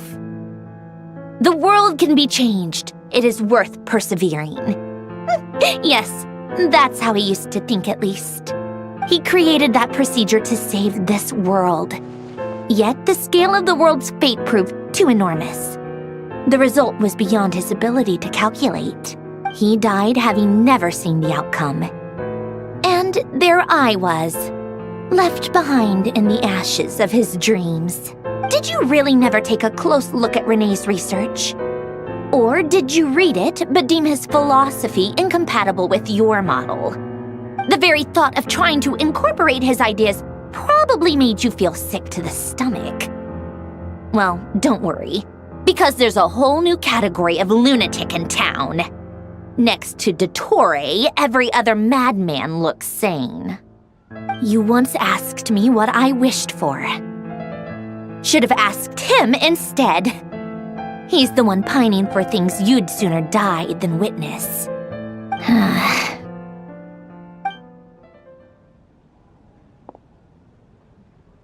Even the tiniest variable can make big waves in the present. Now then, allow me to put these incompatible fragments together in your stead. First, establish and verify the existence of the Great Circle. Absolute nihil on one end, absolute reality on the other. Now, search between these two extremes. Then, the construction criteria. Variables. The sparks of civilization shall run out unless we consider introducing variables from outside the system. Input variables. Traverse the world, space-time, and civilization. Then extract the essential nodes from the records to determine which variables they point to. The primordial power that differentiated itself from the void. The power of light. Yes, light. Records. Hyperborea. This is horrendously complicated. After all that, I'm still missing a few variables. I need to think this through again. How do you think it looks, Polonia? Like the frenzied scrawlings of a madwoman? Fine, keep it to yourself. It's not like you can talk anyway. I'll assume you gave it a passing grade. I jest. But true madness does often start with trying to save the world. What would Arlecchino and Columbina think if they saw this incomprehensible hen scratch? They'd probably have me institutionalized. So would Rosaline. She's been dead for a while now. When I close my eyes and think back, I can still see her face. And that enormous dress she used to wear. Such a bizarre choice. What possessed her? Oh, and the clack-clack of those heels used to drive me insane. No one's asking me, obviously, but I hope you all know that I never wanted to save the world. I'm not crazy. I don't have delusional ambitions, and that's a clinical fact. The world needs a solution, but I don't need the world's validation. It's the world begging me for answers, not...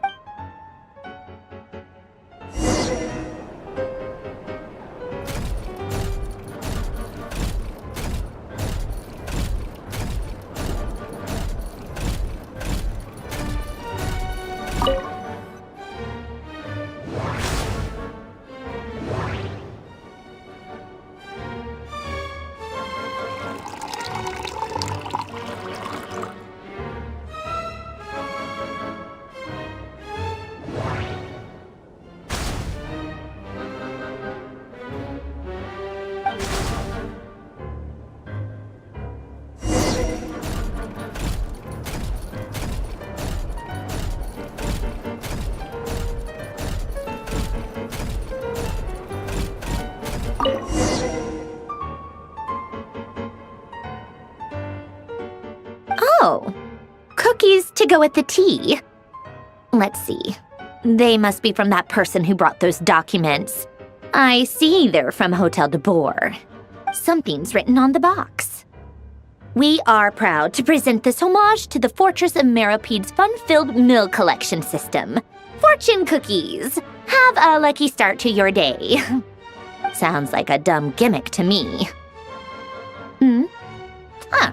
Be early to bed and early to rise. Get plenty of sun and drink plenty of water. then things will surely go well for you. What? Are you kidding me? Somehow I doubt that an early night and a glass of water is magically gonna save a world on the brink of existential peril.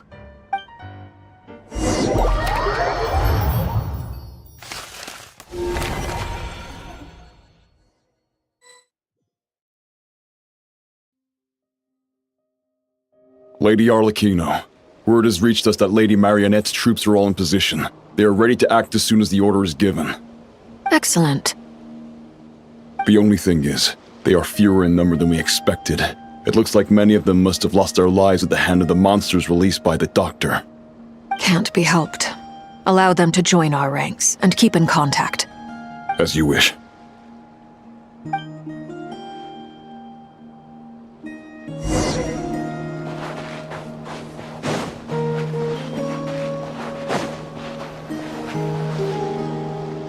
It's been a while, Arlecchino. You look well. Did Dottore really have to build his lab right on the sole path between Snezhnaya and Nodcry? Had to go on a huge detour to stay out of its line of sight. Sounds like an arduous journey. I assume you've brought word from Her Majesty? Of course, all part of the job. Firstly, the Tsaritsa has authorized Fatui Internal Affairs to review Dottore's case. They will reach a formal verdict on whether he has turned traitor and whether he poses a threat to Snezhnaya. While they're working on that, I've been ordered to come and receive the refugees from Nodcry. They are nearby. My team will escort you to them shortly. Great. Aside from that, Her Majesty has a message for you and Sandrone personally. Huh? Where is Sandrone? She stayed behind to work since I was making the trip anyway. It seemed sensible to have one person on standby at base while the other came out to meet you. All right, guess that's just how she rolls. In that case, tell her that the Tsaritsa's decree this time is pretty awesome sounding. I think she'll like this one. Still, I wonder what... Wait, what's that? Did one of our troops turn into a monster? Take him out.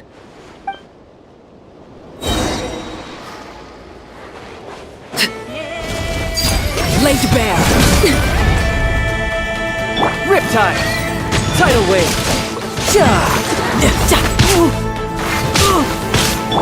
Witness my rise. Transfixed. You've gotten stronger, Arlecchino.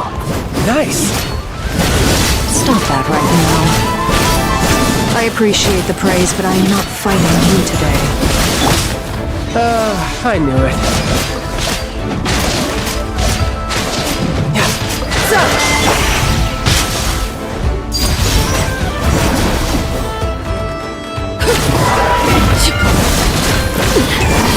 Commendable. I can't believe it. He was a living, breathing human one moment, and the next? Another fine piece of work by our dear colleague, I'm afraid. What in the world has been going on in Nodcry? A lot. But long story short, Dottore stole 2 moon marrows that should have belonged to Columbina, then built a 3rd moon marrow of his own to concentrate the Trilunar Authority in his hands. What? What do you mean he built a moon marrow? People build roads and houses, not moon marrows. What's his next DIY project? He's gonna build a god? You could stand to be less surprised. We are harbingers. The work we are engaged in makes the creation of gods seem mundane by comparison. I tell everyone who asks that you once crossed swords with Rex Lapis while serving as a key supporter for Rosaline's plan. But right now, you're acting like a common adventurer. Thanks for speaking up for me. Those 2 really took me for a ride back then. Then again, surely no common adventurer would manage to get tangled up with them the way I did. That's gotta count in my favor, right? It almost sounds like you wish to repeat the experience. I might have to lower my opinion of you. No. I'll stop talking. Please, go on. Dottore is currently still experimenting with his newfound power in ways that continue to corrode the outside world. As for the human mutation, I believe this is simply a consequence of his experiments, and not a strategic move. That radiant beast was once a subordinate of Sandrone's. I suspect he was only allowed to live so that he could become an experimental subject. Also, Those of us who fought Dottore have been afflicted with a curse. As such, I cannot leave Nodcry. This is so much worse than I thought. No wonder Her Majesty's decree is so extreme. While these exceptional circumstances persist, the Harbingers are hereby authorized to use unilateral executive powers. Should Dottore pose a threat, Arlecchino and Sandrone are permitted to eliminate him. My thanks to Her Majesty. I will pass these good tidings on to Sandrone. Her Majesty has also declared that she will refrain from launching an attack on the now evacuated Nodcry due to the presence of unretrieved research material. A wise decision.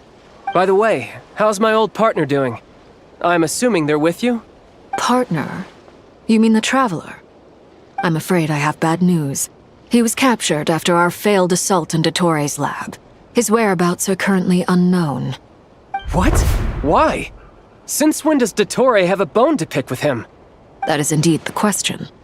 I'm not sure he does. He must have some other goal in mind. This won't do. I have to rescue him. You can't. We have no idea where the Traveler is. What am I supposed to do then? Stand here twiddling my thumbs? Sandrone is working on it. The best thing you can do right now is complete your mission. Fine.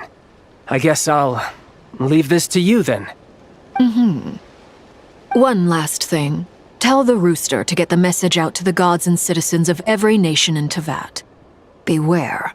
An uncontrollable pollution is spreading forth from Nodcry. The source of that pollution is a madman drunk on the success of his experiments. The Fatui and our allies will endeavor to contain the threat. However, if Nodcry falls, things are likely to escalate.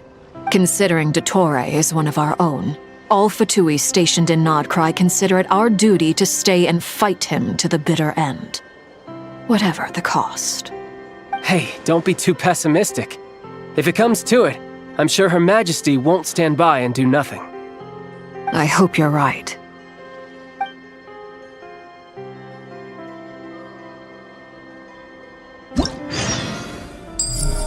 Take this. Receive the blessing of the new moon.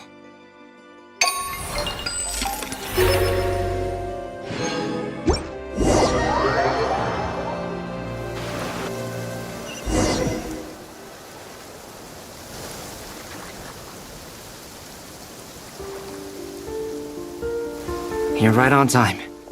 Thanks. Hey, do you think I'll get that gliding exam exemption? I made sure I was on my best behavior in Mondstadt. I landed well outside the city and walked in through the gate. I'll help you apply, don't worry. For now, let's see what we have here. What are the doctor's energy fields even made from? The usual attract and repel principles that govern Kuvaki don't seem to apply to them. They are very mysterious, but ultimately, they appear to be comprised of energies from the three realms. Thanks to research by Master in the Hexen Circle, we know that Tevat's 7 elements are derived from the more primordial power of the Light Realm, which is antagonistic with the power of the Void Realm. Since you have the power of the Dragon Durin within you, I'm sure you can already tell that this energy field contains no abyssal energy. That's true. It's not abyssal energy, it's something pure, wild, and untamed. I've been thinking about something. Do you still remember the device that Dory supplied from the Academia when you and Miss Columbina fought Rarier? That was one of the most marvelous feats of ingenuity I've ever seen. The design, the craftsmanship, the material selection. I couldn't fault any of it. Not to mention the operating principles. Surely the most ingenious feature of all. Dory didn't go into detail on how it functions, but I have a working theory. The clue was that Miss Columbina was somehow able to use the pyro energy that you provided, despite the fact that, as a moon goddess, she should only be able to use light realm energy in principle. Now, all elemental energy is, of course, derived from light realm energy to begin with. Hence, I suspect that the device works by restoring elemental energy to its original state.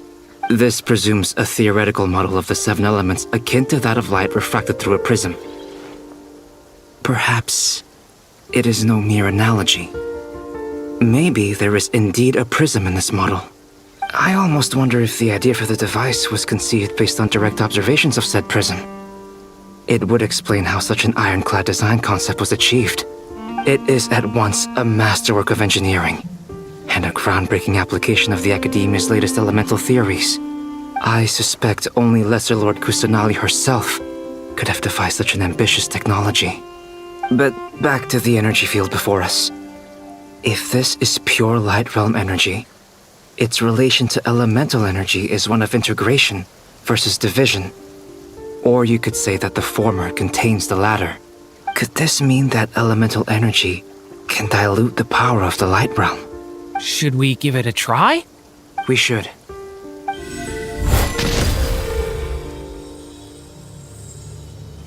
Ha! It works! Clear signs of disruption were detected at the periphery of the energy field. This indicates that elemental energy can disturb or even negate the field. Now you try. Alright, here goes. It's working! Switch to abyssal energy and attack again. No surprises there. Abyssal power drains the energy field to a significantly greater extent. I now feel confident in asserting that the energy field is indeed pure light realm energy, and that elemental energy can dilute it. But the energy field is huge! How much elemental energy will it take to neutralize it? We don't have to neutralize it completely. We can try other approaches. That's all for theory. Would you like to continue watching? So you knew I was here. Huh? When did you get here? A while ago. But Albedo sounded like he was working on his thesis defense back there. Back in Sumeru.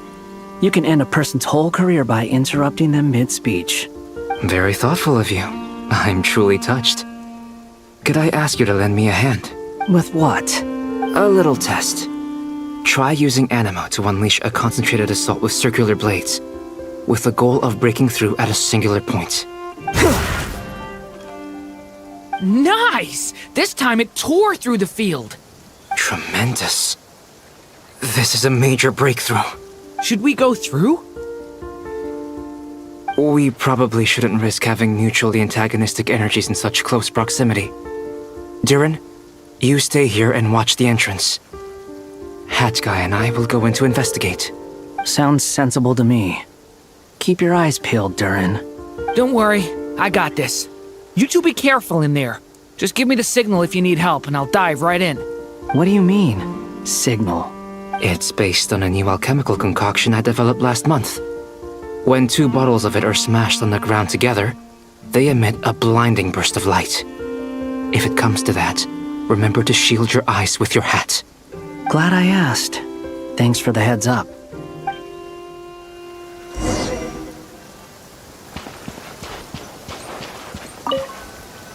Like I thought. Beyond a certain distance, we can't see the opening where we came in. Maybe that's to prevent people from escaping. Sounds like Dottore style to me. Not much has changed. Things are basically the same here as they were before the energy field appeared.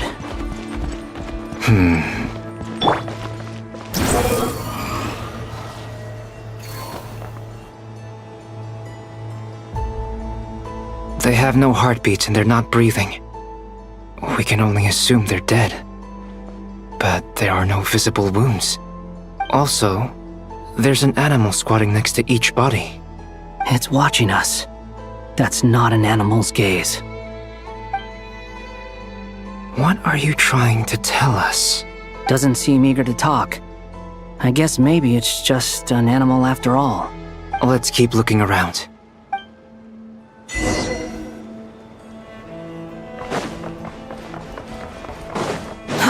Too slow.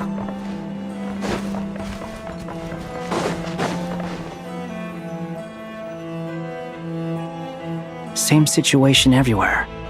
Not a living soul in sight. Just countless bodies with animals standing watch over them. Well, I think we can safely rule out the possibility that they're all pets. Is skirting around the topic your way of showing consideration for other people's feelings? Just being cautious. I don't doubt that you can handle the truth.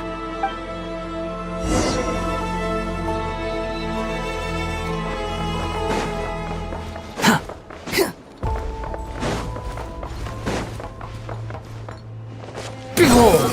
Careful. Please, help us. Please. Over there, I hear a voice.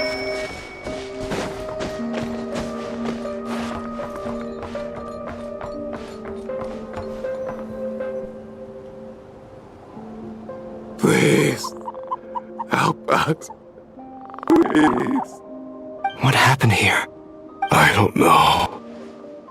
Suddenly, everyone collapsed. Then my line of sight got lower. I still have some of my senses left. I gotta get out of here.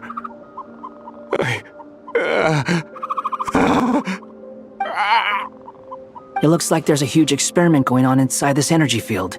Maybe each energy field is its own giant experiment. Vile.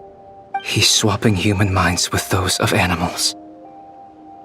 Even without the other circumstances, this would be an extremely radical experiment. Those people may have lost their sense of selves, but they are not fully animals either. If they were, they would have left. But instead, their instincts are driving them to remain by their dead bodies. We should go. No sense in sticking around here longer than we need to. Agreed. Swarm Fury!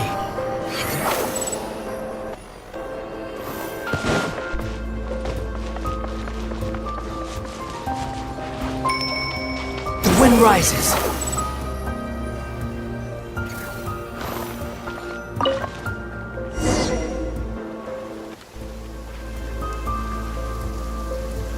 You're back!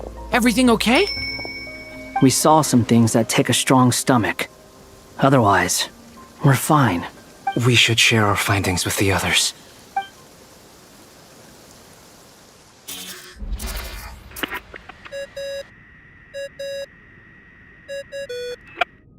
Yes? Who is it? Miss Nefer, it's me, Albedo. We found a way to break through the energy fields. With enough control, it's possible to tear them open using elemental energy. Also, we managed to take a look inside. Dottore is carrying out his cruel experiments on an immense scale. Any residents who have failed to evacuate in time will likely meet a grisly end. Sounds like he's living down to our expectations. Might I ask how things are proceeding on your end? I'm just about to get started. I'll be in touch once I have a result. Understood. Stay safe. I will.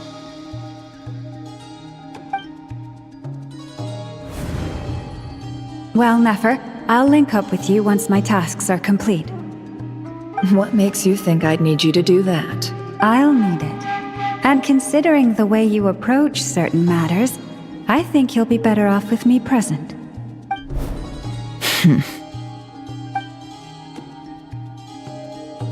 Let's begin. Entering simulation mode. A vast wasteland. Is this the Traveler's inner world? I was expecting something more vibrant, to be honest. Wait, someone's there. What are you looking at? In that case, I'll look at it with you. I want to know all about everything you've seen and experienced. Is there somewhere I should return to? Or should I stay here and be the hero everyone says I am? I don't dislike my current life. Roaming the land, fighting battles, accomplishing missions, earning a living, looking after Paimon. It's not so bad. I guess the only thing that's missing is that you're not here with me. This is the conscious layer, which contains a person's true feelings. It is filled with both longing and kindness.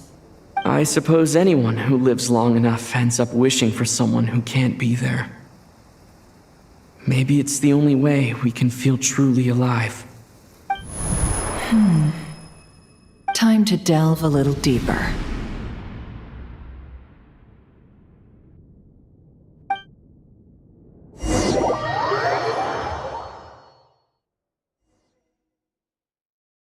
Nasha Town is hardly the optimal choice for a place to live, but it has character and a reasonable population density. What are you trying to say? Oh, don't be nervous. I was just thinking where might make a good starting point for your journey. Perhaps I should send you further afield. Conria, perhaps. Conria ceased to exist long ago. Once again, you fail to understand the possibilities that the Trilune creates. Anything that has existed in the past, I can now recreate. You simply do not wish to see that happen. That might be because you miss your sibling and fear getting answers that you are not ready to learn. But this is not for me to judge. If we are to collaborate, we need to maintain an amicable relationship. In a moment, you will be able to... Oh no. What are you...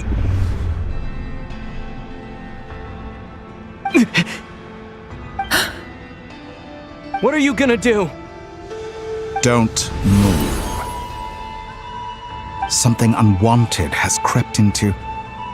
Oh? Gone as quickly as it came.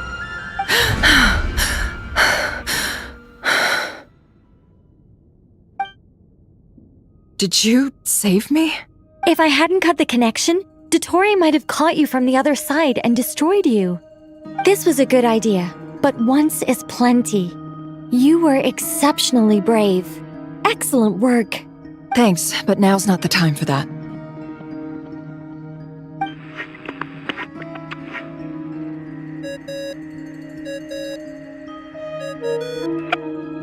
Albedo speaking. I think I know where he is.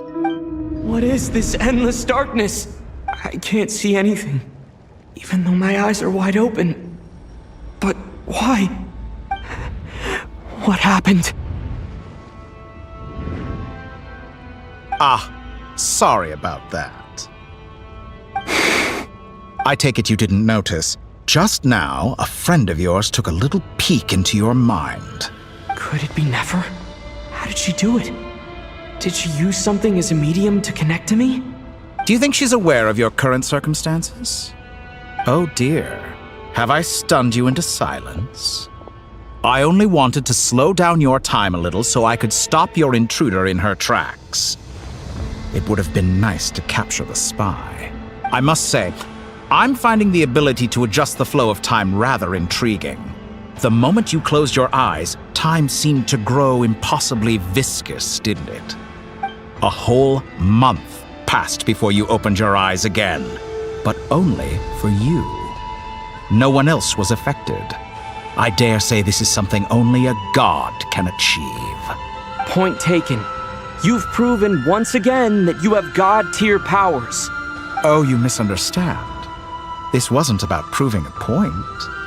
I was testing things out. I find I learn best by doing, and I have to admit, time is not the easiest dimension to control. I only wanted to make you sleep for a short while, but it ended up lasting a whole month. Clearly some finesse is required to wield the authority over time as I wish. I hope you're not angry with me. It was only a month's discrepancy, nothing too serious.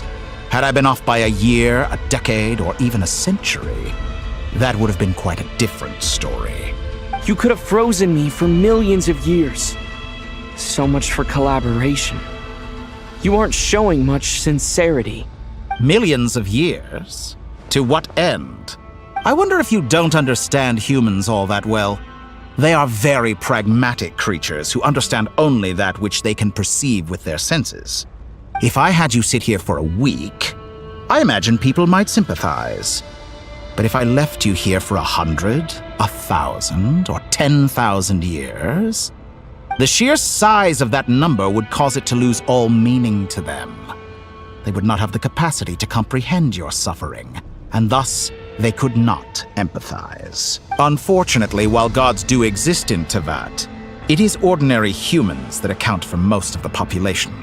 Their lifespans are so limited, their bodies so fragile. Did you ever really hope that they could begin to understand someone like you? Your long life and unique origins make you fundamentally different from them. How long will it be before they start to treat you like the alien you are? Before you are ostracized, outcast? Alien? Even I feel bad for you sometimes. This world has made you into a slave. So many times you have served its will, and not once have the powers that be ever thought to grant you the one simple thing you wish for. You have been treated most unfairly. I can change that. I will grant you special privileges and give you back the status you rightly deserve as a descender.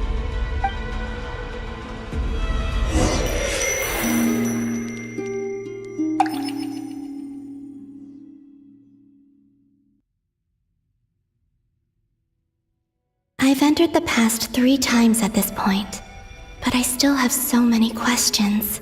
For instance, beyond so far, but it's more than... I'll keep this quick.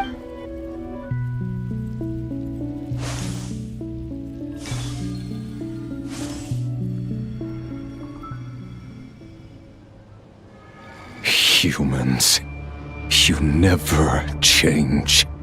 Always trying to use powers you neither comprehend nor control. This looks like Star Sand Shoal. Was this before Rerir regained his physical form? You've messed with the cannon again, huh? Sorry, but this round's not gonna go your way. The cannon. That's right. I was at Silvermoon Hall and I sensed an abnormal Kuvaki, and right after that came an ominous power emanating from Star Sand Shoal. My body was once torn into countless pieces and hurled into the swirling chaos of time itself. But even so, my life and will were not extinguished. I wonder if I could try to prevent his resurrection. But how would I do it? What can I do, here and now? Traveler, behind you! Look at that light! No, I won't make it in time. He's using the Kuvaki shield, like I taught him. Is he going to use it to block the cannon's beam? He's strong. I'm sure he can manage. But the force released when the beam impacts the shield might lead to collateral damage. Easy Island. The Frost Moon Scions will be exposed to lethal levels of Kuvaki. A question, if I may. Kind Miss Columbina. When the cannon's Kuvaki beam was deflected earlier, I saw several bolts of energy streak toward Hisi Island, only to be blocked. Did you also have a hand in that? Maybe that really was me after all. Well, future me. But I don't know if I have enough power left. Siki sato pasa sax, niti ipotuftos. There's no time. Osestikos paratin tirantu risuiku, topirtu aithion feraton. I have to make it. Oh, Frost Moon. Oh, great land. Oh, slumbering moon. If you can hear me, if you can sense my call, then please, heed me once more!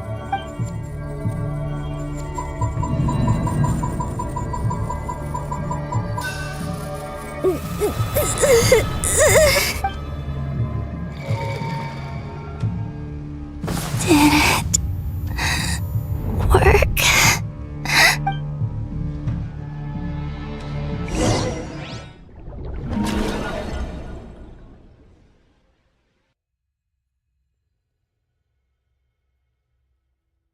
Hey, wake up. Hey, did you hear me? Columbina, I said wake up now! Oh, good morning, Sandrone. It's 3 in the afternoon, actually. And And could you kindly not use my quarters as your personal nap room next time? But I feel so safe here. And your coffee, right? It's so bitter, but it smells lovely. It's like you were raised by wolves in a forest or something. What did you drink growing up? Grass tea? The Frost Moon Scions certainly led a more frugal existence than the Fatui. Then I'll bet you've never eaten one of these before. It smells delicious. That's because it's a Fontanian recipe. I had a little free time today, so I made a batch. Rosaline will be here shortly, but if you really can't wait, I guess you can go ahead and... Hey, at least let me finish before you start eating! Did the Frost Moon Scions not teach you basic table manners? Or did the rules not apply to you because you're the high and mighty moon goddess? These are so tasty. Of course they are. I made them. I was worried they might contain traces of machine oil. What? You know, there's something I've always wanted to ask you. Why did you leave your old home and join the Fatui? I mean, I'm sure their food was awful. But there's gotta be more to it than that. Well, life there didn't go quite how I imagined. What were you expecting? You're a god. Your followers are gonna make some demands of you, right? Surely you can just answer a few prayers here and there in return for the free food and drink. How bad can it be? Well, would you help other people just for free food and drink? The doctor told me that you were created by a great mechanic, Lord something Fisher. The Lord Artificer. Ugh, some people can't keep their mouths shut. Oh, Lord Artificer. And didn't he have something to do with the, narcissist? Narcissenkreuz Ordo. Yes, that was it. Narcissenkreuz Ordo. So, would you try to fulfill their wishes? You must be joking. I wouldn't go even if they paid me. I don't even know them. Exactly. Well, I felt the same way. I did not know the people who made demands of me. What do you know? We're on the same page for once. In his later years, Alan did ask me if there was anything I wanted to do. If I had any wishes of my own. Well, I don't. And I'm not in any mood to fulfill someone else's either. Who's Alain? He was the... You know what? Never mind. You're not gonna remember. Anyway, the point I'm trying to make is, neither of us is the self-sacrificing type. Let me ask you this. What sort of place would you like to live in, if you could choose?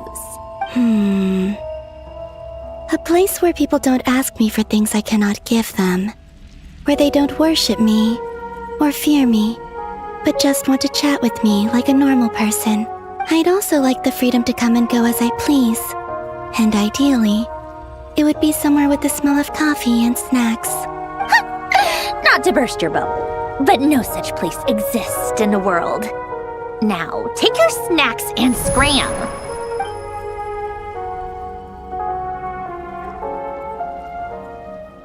Did I? Of course. I'm back here again. I dreamed of events from my past. Sandrone, I miss you all so much. Back there. I guess I managed to harness all the Kuvaki energy on Hisi Island. But how did I do it? Time is flowing backwards here, and I can use that familiar power to enter the world of the past. That mystery ally everyone talked about. It was me all along. I can sense that there isn't much more power remaining up ahead. What lies at the end of all of this? Will time keep flowing into the past? And will I ever find my way back?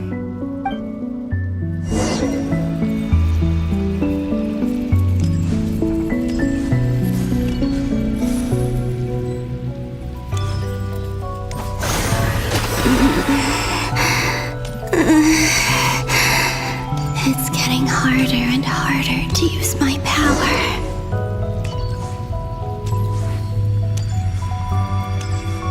I'm no match for the Abyss in this state. I need to avoid the contaminated fragments.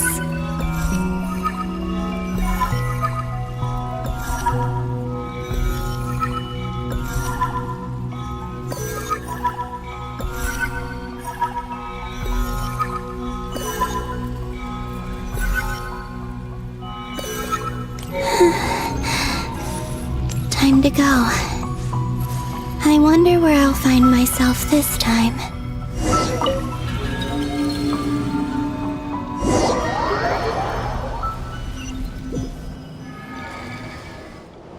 The Final Night Cemetery. This is where Flint's is based. Or not! How are we supposed to read through this many files? Difficult, yes, but it is also our most efficient option. Seems like they're searching for information. Oh, I remember. Flint's and Varga talked about some files on the Wild Hunt. Was this my doing too? To expose the true intentions of this Rarir, we need to dive into Notcry's history. Are my actions changing the past? Or are they simply completing a process? Is all of this inevitable? If I choose not to help them now, will it change how things turn out? Hope we don't land on our heads then.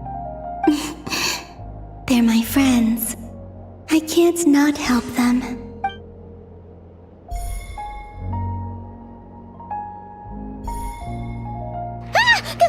Ghost! And the other one was... here. Hey! Another file's moving!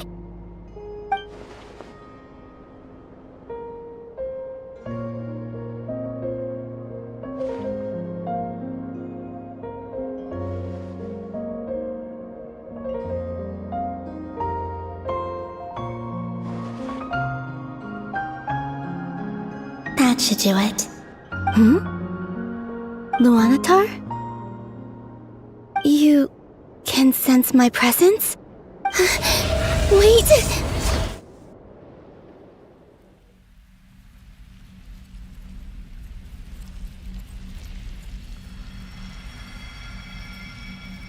Luanatar.